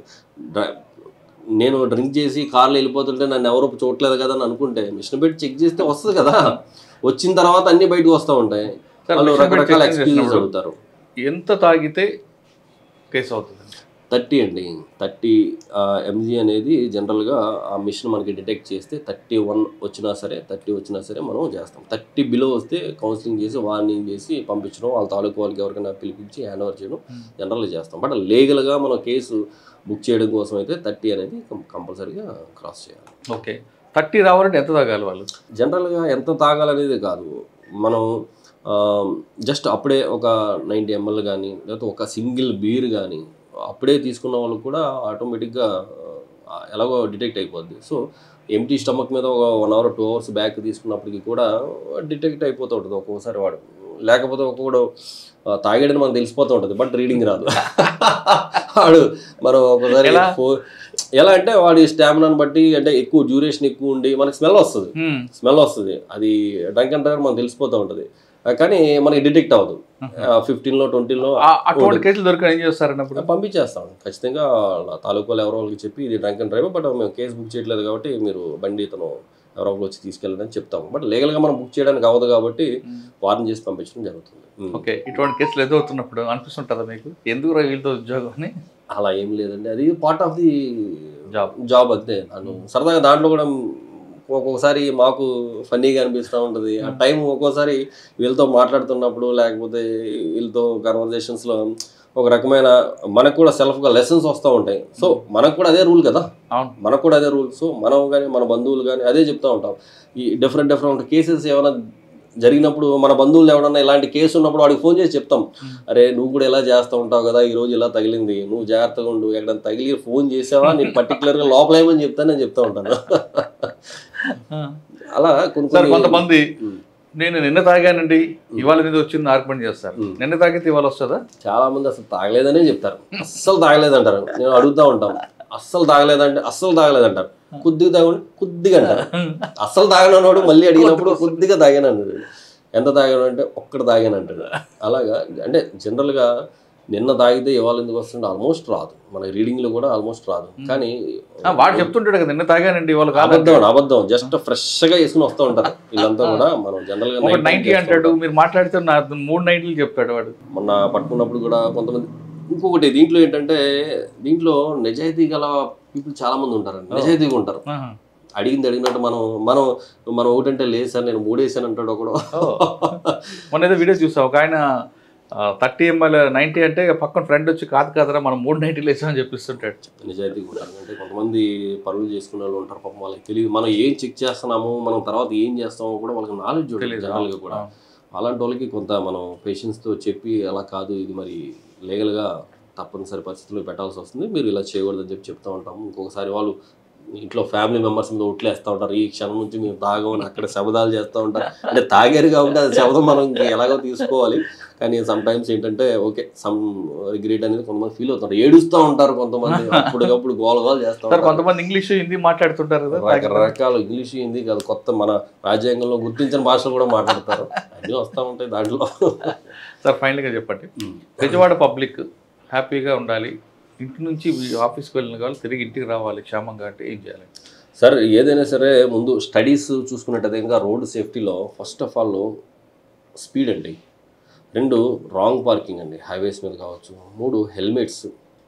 ఓకే, సో మన అర్బన్ ఏరియాస్లో చూసుకున్నట్టయితే కనుక ఫస్ట్ హెల్మెట్స్ మనకి ప్రియారిటీ జాబ్ అండి. అందరికీ కూడా ప్రజలందరికీ కూడా కోరుకునేది ఒకటే, అది హైకోర్టు వారు చెప్పారనో లేకపోతే పెట్టుకోకపోతే చలానా వేస్తారనేది కాదు. హెల్మెట్ అనేది మనకి ప్రాణ రక్షణ. మనకి ఆల్రెడీ మన దేవుడు సృష్టిలోనే మనకు ఒక న్యాచురల్ హెల్మెట్ ఇచ్చారు. ఏంటంటే అది స్కల్. దానికి ఎంత ఇంపార్టెన్స్ లేకపోతే బ్రెయిన్కి న్యాచురల్గానే అంత హార్డ్ మెటీరియల్తో మనకి ఇవ్వడం జరిగింది. సో అది మన సృష్టిలో మనం వచ్చినప్పుడు మనం నడుచుకుంటే వెళ్ళే వాళ్ళమో తిరిగే వాళ్ళం. బట్ ఇప్పుడున్న ఇంజిన్స్ కానీ బైక్స్ కానీ ఎంత హై స్పీడ్ వెహికల్, కొంతమంది అంటూ ఉంటారు అరే నేను చాలా పర్ఫెక్ట్గా వెళ్తానండి, నేను చాలా స్లోగా వెళ్తానండి, నేను అన్ని మార్జిన్లో వెళ్తానండి. అరే మీరు మార్జిన్లో వెళ్తారండి, మిమ్మల్ని వచ్చి గుద్దే వాళ్ళు ఎవరు వస్తారు? హై స్పీడ్ వెహికల్స్ వస్తాయి, లారీ వస్తుంది, ట్రక్ వస్తుంది, ఇంకోటి వస్తూ ఉంటుంది. సో అప్పుడైనా మనకు కావాలి కదా. మన ఏపీలోనే తీసుకున్నట్టయితే కనుక 1500 to 2000 పీపుల్ హెల్మెట్ లేని కారణంగా చనిపోతూ ఉన్నారు గత స్టాటిస్టిక్స్ చూస్తే కనుక. ప్రజలందరికీ చెప్పేది ఒకటే, హెల్మెట్ కంపల్సరీగా పెట్టాలి. రాంగ్ వేలో అంటే ఆపోజిట్ టు ట్రాఫిక్ చాలా ఎక్కువ చూస్తున్నామండి. ఇది ఆపోజిట్లో వెళ్ళిపోతూ ఉన్నారు. యూటర్న్ తీసుకోవడానికి, చిన్న యూటర్న్ తీసుకోవడానికి ఆలోచించి రాంగ్ వేలో వెళ్ళిపోయి వాళ్ళకి అడ్డంగా వెళ్ళిపోతూ ఉన్నారు. Wrong way traffic, against the traffic అనేది చాలా ఎక్కువ జరుగుతూ ఉంది. స్పీడ్ అండి, ఆ 3 కూడా ఖచ్చితంగా మనం పాటించాలి. అలాగే మన ఇండియాలో చూసుకున్నట్టయితే డేటాలో 10,000 మంది పిల్లలు ఆల్మోస్ట్ ఇప్పుడు ఎవ్రీ ఇయర్ ఓన్లీ రోడ్ యాక్సిడెంట్స్కి ఇదవుతూ ఉన్నారు. అంటే యాజ్ ఏ పేరెంట్స్గా మనం ఏం చేస్తున్నామో మన పిల్లలు కూడా అదే మనల్ని గమనిస్తూ ఉంటారు. మనం హెల్మెట్ పెట్టుకుంటే పిల్లలు కూడా హెల్మెట్ పెట్టుకోవాలన్న హ్యాబిట్కి వాళ్ళు హ్యాబిచ్యుయేటెడ్ అవుతారు.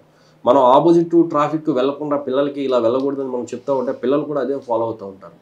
ఓవర్ స్పీడ్ మనం వెళ్లకుండా ఉంటే పిల్లలు కూడా అదే ఫాలో అవడానికి ప్రయత్నం చేస్తారు, ఫాలో అవుతారు కూడా. మనం ఎన్ని పాటించినప్పుడు పిల్లలు ఎలా పాటిస్తారండి? రేపొద్దున వాళ్ళకి ఏదైనా జరిగితే వాళ్ళ భవిష్యత్తు అంతా కూడా రోడ్ల మీద రోడ్డు పాలైనట్టే కదా. నేను అక్కడ ప్రతిపాదనలు చేస్తున్నప్పుడు, సర్కిల్ చేస్తున్నప్పుడు ఒక చిన్న కుర్రోడు మదరు ఆ కుర్రోడిని తీసుకుని బస్సు దిగి జస్ట్ రోడ్డు మీద దాటడానికి బస్సు ఆవిడ వదిలేసింది, కుర్రోడిని బాబుని రోడ్డు మీద వదిలేసింది. ఆ బాబు సడన్గా ఇది దాటాడు, ఆటో దిగి రోడ్డు దాటాడు. ఈలోపు బస్సు వచ్చింది, జస్ట్ ఇలా పడిపోయాడు. 2 హ్యాండ్స్ కూడా కట్ అయిపోయాయి, 2 కూడా అంప్డేట్ చేయడం జరిగింది. ఆ పిల్లవాడు భవిష్యత్తు అంటే రేపొద్దుట ఏం హ్యాండ్స్ పెడితే ఏ జైపూరు ఏ పెడితే ఏం లాభం అండి? కుర్రోడు జీవితం పోయినట్టే కదా. అలా ఎంతోమంది పిల్లలు స్కూల్కి వెళ్ళేటప్పుడు, వచ్చేటప్పుడు, రోడ్లు దాటేటప్పుడు, డీబోర్డింగ్, బోర్డింగ్, ఇవన్నీ కూడా అందరూ కూడా జాగ్రత్తలు ఖచ్చితంగా పాటించాలి. ఇంటి నుంచి వెళ్ళిన వ్యక్తి తిరిగి క్షేమంగా రావాలంటే ట్రాఫిక్ నిబంధనలు పాటించాలంటున్నారు బెజవాడ పోలీసులు. ముఖ్యంగా ట్రాఫిక్ నిబంధనలు పాటించకుండా హెల్మెట్ పెట్టుకోకపోతే మనకి నష్టం. కోర్టు చెప్పిందనో లేదని పోలీసులు చూసి పెట్టుకోవడం కాదు, మనగా మనలో పుట్టాలి. బయట నుంచి వచ్చిన వ్యక్తి ఇంట్లోంచి బయటకు వస్తున్నప్పుడు సెల్ ఫోన్ ఎలా క్యారీ చేస్తామో ఫోన్తో పాటు హెల్మెట్ కూడా క్యారీ చేయని అంటున్నారు కిషోర్ బాబు గారు. ఆయన ట్రాఫిక్ వైలేటర్స్ని ఒక ఎంపతిగా చూస్తాను, కానీ డ్రంక్ అండ్ డ్రైవర్ దొరికితే మాత్రం అక్కడ ఎంపతి ఉండదు, రూల్ ఆఫ్ లా కరెక్ట్గా వెళ్తుందని చెప్తున్నారు. ఖచ్చితంగా మీరందరూ కూడా హెల్మెట్ పెట్టుకోండి, ట్రాఫిక్ నిబంధనలు పాటించండి. అన్నిటికన్నా ఇంపార్టెంట్ ట్రాఫిక్ పోలీసులకి గౌరవం ఇవ్వడం నేర్చుకోండి. ఇది ఈ వారం కిషోర్ బాబు గారితో ఎక్సలెంట్ ఇంటర్వ్యూ. ఖచ్చితంగా మీరందరూ కూడా అందరూ హ్యాపీగా ఉండాలి. మీరు హ్యాపీగా ఉండడం కాదు, మీరు పర్ఫెక్ట్ డ్రైవింగ్ చేయడం కాదు, మీ ఆపోజిట్ వ్యక్తి కూడా డ్రైవింగ్ కరెక్ట్గా ఉంటేనే మీరు క్షేమంగా వెళ్తారనే విషయాన్ని మీరు గుర్తించండి. ఇది కిషోర్ బాబు గారితో ఎక్సలెంట్ ఇంటర్వ్యూ. వచ్చే వారం మరో గెస్ట్తో మళ్ళీ కలుద్దాం. అంతవరకు నమస్తే, థ్యాంక్ యూ అండి, థ్యాంక్ యూ వెరీ మచ్. మరొకసారి బెజవాడ పోలీస్కి, traffic police. Thank you sir. ఇంకొక పాయింట్ చెప్పడం మర్చిపోయాను. అంటే బండి మీద జనరల్గా వైఫ్ కూర్చుంటూ ఉంటారు. మన విజయవాడ పరిసర ప్రాంతాల్లో మేము ఈ హెల్మెట్ డ్రైవ్ స్టార్ట్ చేసిన తర్వాత చూస్తే అంటే ప్రతి దానికి ఒక సొల్యూషన్ ఎదుర్కొంటాం కదా మనం, హ్యూమన్ సైకాలజీ కదా. సో వీళ్ళు దూరం నుంచి చూసినప్పుడు హెల్మెట్ ఉండట్లేదు, మా దగ్గరికి సిగ్నల్ దగ్గరికి వచ్చినప్పుడు హెల్మెట్ ఉంటుంది ఇతనికి, ఎలా వస్తుందని చెప్పేసి మేము చిన్న స్టడీ చేసాం. స్టడీ అంటే సరదా ఫన్నీగా చెప్తున్నాను. ఏం చేస్తున్నారంటే మదర్స్ కానీ వైఫ్స్ కానీ చక్కగా స్మార్ట్గా ఇప్పుడైతే జంక్షన్ దగ్గరికి వస్తుందో వాళ్ళ చేతిలో ఉన్న హెల్మెట్ని టక్ మంది తీసుకుని వాళ్ళు పెడుతున్నారు. మా దగ్గరికి వచ్చినప్పుడు హెల్మెట్ ఉంటుంది, దూరంగా చూస్తే హెల్మెట్ ఉండదు. అలా పెట్టే క్రమంలో ఒక్కొక్కసారి తిప్పేసి కూడా పెడుతున్నారు వీళ్ళు, తిప్పేసి కూడా పెడతా ఉన్నారు. ఒక్కొక్కడు హెల్మెట్ మొత్తం క్లోజ్ అయిపోయి వచ్చి కంగారు పడిపోయే పరిస్థితులు కూడా ఉన్నాయి. ఒక్కొక్కడు దాంట్లో కవర్స్, పాలిథిన్ కవర్స్, ఒక్కొక్కసారి లోపల ఏదైనా బ్యాగ్స్ హెల్మెట్లో పెట్టుకుంటారు. కొంతమంది సెల్ ఫోన్లో పెడతారు, కొంతమంది మొన్న ఉల్లిపాయలు టమాటాలు కూడా పెట్టారు. సార్ హెల్మెట్ పెడతారు కొంతమంది, కింద బెల్ట్ పెట్టరు. హెల్మెట్ ఉంది కదా అంటే కింద బెల్ట్ అవసరం లేదా? అదే ఇప్పుడు లాక్ చేయగలదా? మీరు హెల్మెట్ పెట్టించడానికే మాకు ఇక్కడ ఇదవుతుంది కదా, మీరు ఇంకా బెల్ట్ సంగతి చెప్పారు. మేము ప్రతిదీ హెల్మెట్ అనేది బెల్ట్ లేకపోతే వితౌట్ బెల్ట్ హెల్మెట్ పెట్టుకుని అనేది ఉపయోగమే లేదు.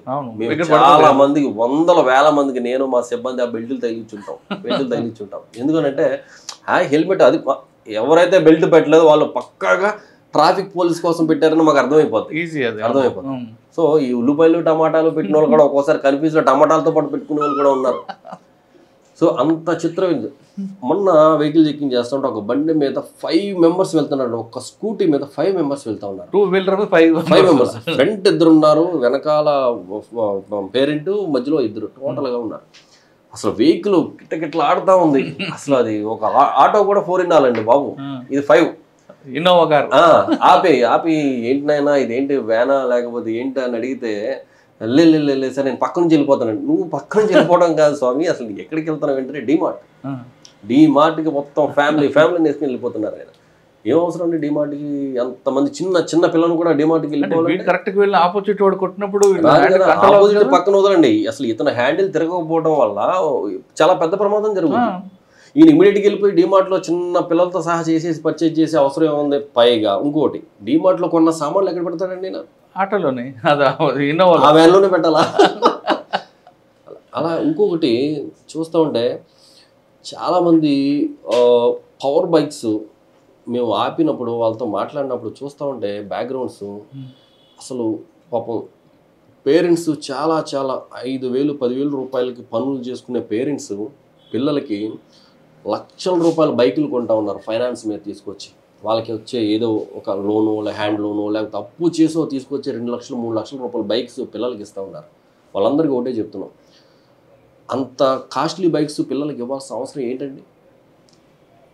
మన దగ్గర ఏమి ఎకనామిక్గా వెనకాల మన దగ్గర ఏమీ లేదు, స్తోమత లేదు. స్తోమత వదిలేసేయండి. నా కొడుకు ఇష్టంతో పోలిస్తే నా స్తోమత ఏం కాదు, నేనే కష్టపడి తీర్చుకుంటానంటారా? నో ప్రాబ్లం, కరెక్టే. కానీ వాడు రేపు పొద్దున కనీసం వాడి భవిష్యత్తు అన్న బాగుండాలి అని అంటే వాడికి కనీసం ఆ బైక్ ఇచ్చిన తర్వాత వాడి ఆలోచనలు కానీ వాడి చేష్టలు కానీ రోడ్డు మీద కూర్చొని వాడు చేసే ప్రవర్తించే తీరు కానీ చాలా భయంకరంగా ఉంటుందండి. దానికి నెంబర్ ప్లేట్ ఉండదండి, దానికి వాడికి డ్రైవింగ్ లైసెన్స్ ఉండదండి, హెల్మెట్ ఉండదండి, స్నేక్ డ్రైవింగ్ చేసుకుంటూ వెళ్ళిపోతూ ఉంటాడు, జిగ్జాగ్లో చేసుకుంటూ పోతూ ఉంటాడు, అసలు రకరకాల హ్యాబిట్స్ చేసుకుంటూ ఉంటారు. అంత కాస్ట్లీ బైక్ వాడే రోడ్డు మందరు ఉన్నాయి లేవి. అదేంటన్నా ఉన్న దాంట్లోనే అదే కదా ఇప్పుడు జనాలు భయపడేది. చాలా మంది ఆగి చెప్తూ ఉంటారు, సార్ అక్కడ వాడు చూడండి ఎలా వెళ్ళిపోతాడో, మేము అలా చూసామని ఫోటోలు తీసుకొచ్చి మాకు ఇస్తూ ఉంటారు. తల్లిదండ్రులకి అందరూ కూడా నేను చేసే విజ్ఞప్తి ఒకటే, మన స్తోమత గురించి అనేది ఆ బండి అనేది క్వశ్చన్ కాదు అక్కడ. బట్ ఆ బండి మనకు అవసరమా లేదా, మన కొడుకులకి మన పిల్లలకి ఆ బండి అవసరమా లేదా. మొన్న ఒక పేరెంట్ ఒక సన్ను ఎదురు పడితే నేను అదే చెప్పాను, నేను అమ్మ 3 లక్షల రూపాయలు 2,50,000 రూపాయల బైక్ మీరు ఇచ్చారు కదా, మీరేమో చూస్తే ఒక చెప్పుల షాప్లో చిన్న పని డైలీ వేస్ట్ చేసుకునే మీరు, ఆ భర్త కూడా అదే పని పూల కొట్టు ఏదో చెప్పారు, వాడికి 2,50,000 రూపాయల బైక్, ఆమె మెడలో ఏదో ఆర్డినరీ తాడు అండి, మామూలు తాడు రోప్ వేసుకున్నారు ఆమె తల్లి.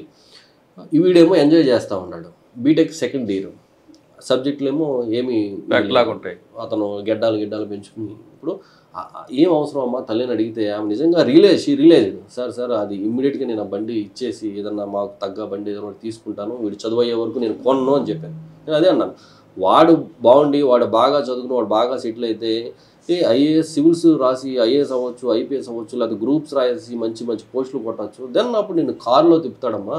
ఇప్పుడు ఏం అవసరం? నిజంగా నువ్వు కొనిచ్చిన బండి వల్ల ఆడు మోజుపడి అడిగినందుకు నువ్వు కొన్నావు, ఆ బండి వల్ల ఈ లైఫ్ ఇప్పుడు కెరీర్ అనేది ఇప్పుడు నాశనం అయిపోతూ ఉంటుంది, తర్వాత కాదు. వాడు అలవాట్లు కానీ వాడి ఫ్రెండ్స్ కానీ, ఒక బండి పవర్ బైక్ వచ్చిన తర్వాత ఇంట్లో పెట్టుకుని ఉంటాడండి, రోడ్డు బైక్ వచ్చిన తర్వాత బలాదు తిరగొద్దా చెప్తే నిజంగా షీ రియలైజ్.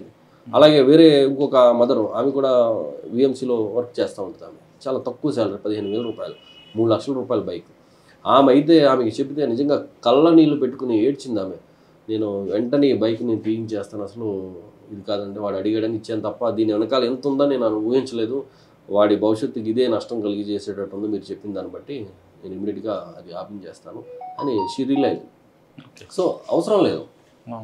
అలా డిఫరెంట్ కేటగిరీ ఆఫ్ పీపుల్ వాళ్ళకి చెప్పినప్పుడు మనం ఎడ్యుకేట్ చేస్తూ ఉంటే, అవేర్నెస్ క్రియేట్ చేస్తూ ఉంటే చాలా మార్పు అనేది చాలా బాగా వస్తుంది. చాలామంది మేము చెప్పిన వీడియో కానీ చూసి వచ్చి, సార్ అది చూసి మేము హెల్మెట్ పెట్టుకున్నాము, అది చూసి మా అబ్బాయికి ఆ బండి వద్దని చెప్పి మేము ఆపించి పక్కన పెట్టాము, ఆ సైలెన్సర్ మార్పించాము, ఇలా రకరకాలుగా కాంప్లైంట్స్ మనకి పబ్లిక్గా వచ్చేస్తాము.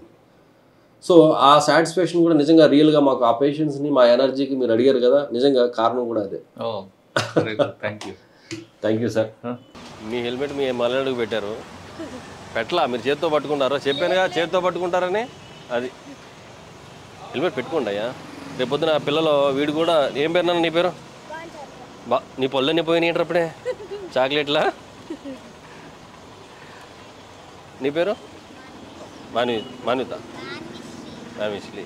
హెల్మెట్ పెట్టుకోవాలా? మరి పెట్టుకోకపోతే మరి నువ్వు ఎందుకు అడగట్లా? అడగాలి కదా. మీరు పెట్టుకోకపోతే రేపు పొద్దున వాళ్ళు కూడా పెట్టుకోరు. మెయిన్ మన సిటీలో వచ్చేటప్పుడు సెంటర్కి జోన్లో ఎక్కువ పీక్ జంక్షన్స్, జామ్ జంక్షన్లు ఉంటాయి. ట్రాఫిక్ వైలెన్స్ చేసేవాళ్ళు ఏ సెంటర్లో ఎక్కువ ఉంటారండి? ఎక్కువ ఎడ్యుకేటెడా అన్ఎడ్యుకేటెడ్? మనకి మెయిన్ ఈ ఏరియా అంతా కూడా సత్యనారాయణపురం అంతా కూడా కొద్దిగా మాస్ గ్యాదరింగ్ ఎక్కువ ఉంటుందండి. అంటే చిన్న చిన్న వ్యాపార సంస్థలు అవన్నీ ఎక్కువగా ఉంటాయి. అంటే హైఫైగా కాకుండా కొంత ఫ్రూట్ మార్కెట్స్, లేకపోతే వెజిటబుల్ మార్కెట్స్, చిన్న చిన్న వ్యాపారాలు ఎక్కువగా ఉంటాయి. సో అలాగే మనకి BRTS అని చెప్పేసి ఒక ర్యాపిడ్ ట్రాన్స్పోర్ట్ సిస్టమ్కి సంబంధించిన ఒక ప్లానింగ్లో భాగంగా ఈ రోడ్డు ఇంతకుముందు ఇక్కడ రైల్వే ట్రాక్ ఉండేది, దాని ప్లేస్లో ట్రాక్ తీసేసి రోడ్డు వేయడం జరిగింది. యాక్చువల్గా కనెక్టివిటీ అక్కడ ఇంకా ఎక్స్టెండ్ చేయాల్సింది ఇక్కడ ఆగిపోయింది. సో ఆ రోడ్డు మనకి ఎక్కువగా ఈ వెహికులర్ మూవ్మెంట్ అనేది చాలా హెవీగా ఉంటుందండి. మనకి 5 జంక్షన్స్ ఉన్నాయి మన టోటల్గా. అలాగే సత్యనారాయణపురంలో మెయిన్గా మనకి రైల్వే స్టేషన్ కూడా మన దాంట్లోకి వస్తుంది, మన పరిధిలోకి. సో ఈ పీపుల్ స్టేషన్కి వెళ్ళే వాళ్ళు కావచ్చు, వచ్చేవాళ్ళు కావచ్చు, లేకపోతే ఈ సరౌండింగ్ ఏరియాకి సంబంధించినంత కూడా ఈజీగా ఉంటుందని ఈ BRTS రోడ్ని తీసుకోవడం జరుగుతుంది. వీళ్ళు రాంగ్ రూట్లో వస్తున్నారు కదండి వీళ్ళంతా. ఇప్పుడు చూసారా ఈ రాంగ్ రూట్. సో ఆయన బాబుని తీసుకురావడానికి వచ్చాడు, హెల్మెట్ పెట్టాడు, సంతోషమే, బట్ రాంగ్ రూట్లో వస్తున్నాడు. రేపు పొద్దున ఆ బాబు కూడా అదే ఫాలో అవుతాడు. అలాగే మైనర్ డ్రైవింగ్ కూడా అండి, ఎక్కువగా మైనర్ డ్రైవింగ్ కూడా ఎక్కువగా మనం చూస్తూ ఉన్నాం. చూడండి, అతను రాంగ్ రూట్లో వస్తున్నా ఫీలింగ్ కూడా లేకుండా ఎంత దర్జాగా వచ్చేస్తున్నాడు ఇతను. చూడండి, ఇక్కడ ఈ రూట్లో ఎక్కువ రాంగ్ రూట్ కనిపిస్తుంది. స్కూల్ ఉంది కదా ఇక్కడ, ఆ స్కూల్ దగ్గరికి వెళ్ళి వీళ్ళంతా కూడా రాంగ్ రూట్లో. కొన్ని రాంగ్ రూట్లో వస్తున్నా బాధ, బెంగ, భయం కానీ మనల్ని ఎవడన్నా గుద్దేస్తాడో లేకపోతే మనం గుద్దేస్తామన్న ఫీలింగ్ కూడా లేదు. సార్ రాంగ్ రూట్లో యాక్సిడెంట్ జరిగింది అనుకోండి, గుద్దిన వ్యక్తికి కానీ అవతల వ్యక్తికి కానీ, అంటే నడిపిన వ్యక్తికి కానీ ఇన్సూరెన్స్ వస్తుంది? రాంగ్ రూట్లో వస్తున్నప్పుడు ఇప్పుడు ఎవరైతే రాంగ్ రూట్లో వస్తున్నాడో అతనికి ఏ విధమైన పోనీ అక్కడ వస్తుంది. రాంగ్ రూట్లో వచ్చిన వ్యక్తికి ఏ విధమైన బెనిఫిట్స్ రావండి. రాంగ్ రూట్లో నడిపిన వ్యక్తికి ఏ విధమైన బెనిఫిట్. చూడండి, ఇతను కూడా రాంగ్ రూట్లో వస్తూ ఉన్నాడు, వెనకాల ఆ అబ్బాయిని ఎక్కించుకున్నాడు. వాళ్ళకి ఏం వస్తుంది బెనిఫిట్, ఎలా వస్తుంది? క్లెయిమ్ చేస్తే అవ్వదు అతనికి, క్లెయిమ్ చేస్తే అవ్వదు అతనికి. ఎందుకంటే ఇంత తెలిసిన కూడా రారా, తెలిసి రారా, లేదా నిర్లక్ష్యం ఏమనుకోవాలి? ఏమండి, ఇది it's a common sense. Wrong రూట్లో వెళ్తే ఏదైనా యాక్సిడెంట్ జరుగుద్ది అనేది కామన్ సెన్స్. దానికి పెద్ద రూల్ ఏమి తెలియక్కర్లేదు, రాజ్యాంగం తెలియాల్సిన అవసరం అసలే లేదు. కానీ అది కామన్ సెన్స్. బట్ అయితే మనకేమవుద్దులే, మన దాకా వస్తుందా, మనకేం జరుగుద్ది, మనకు జరుగుద్దా అన్న ఫీలింగ్ తప్ప. And for more videos, please subscribe to iDream. Please subscribe to iDream. Please subscribe iDream. And please subscribe to iDream. For more videos, subscribe to iDream.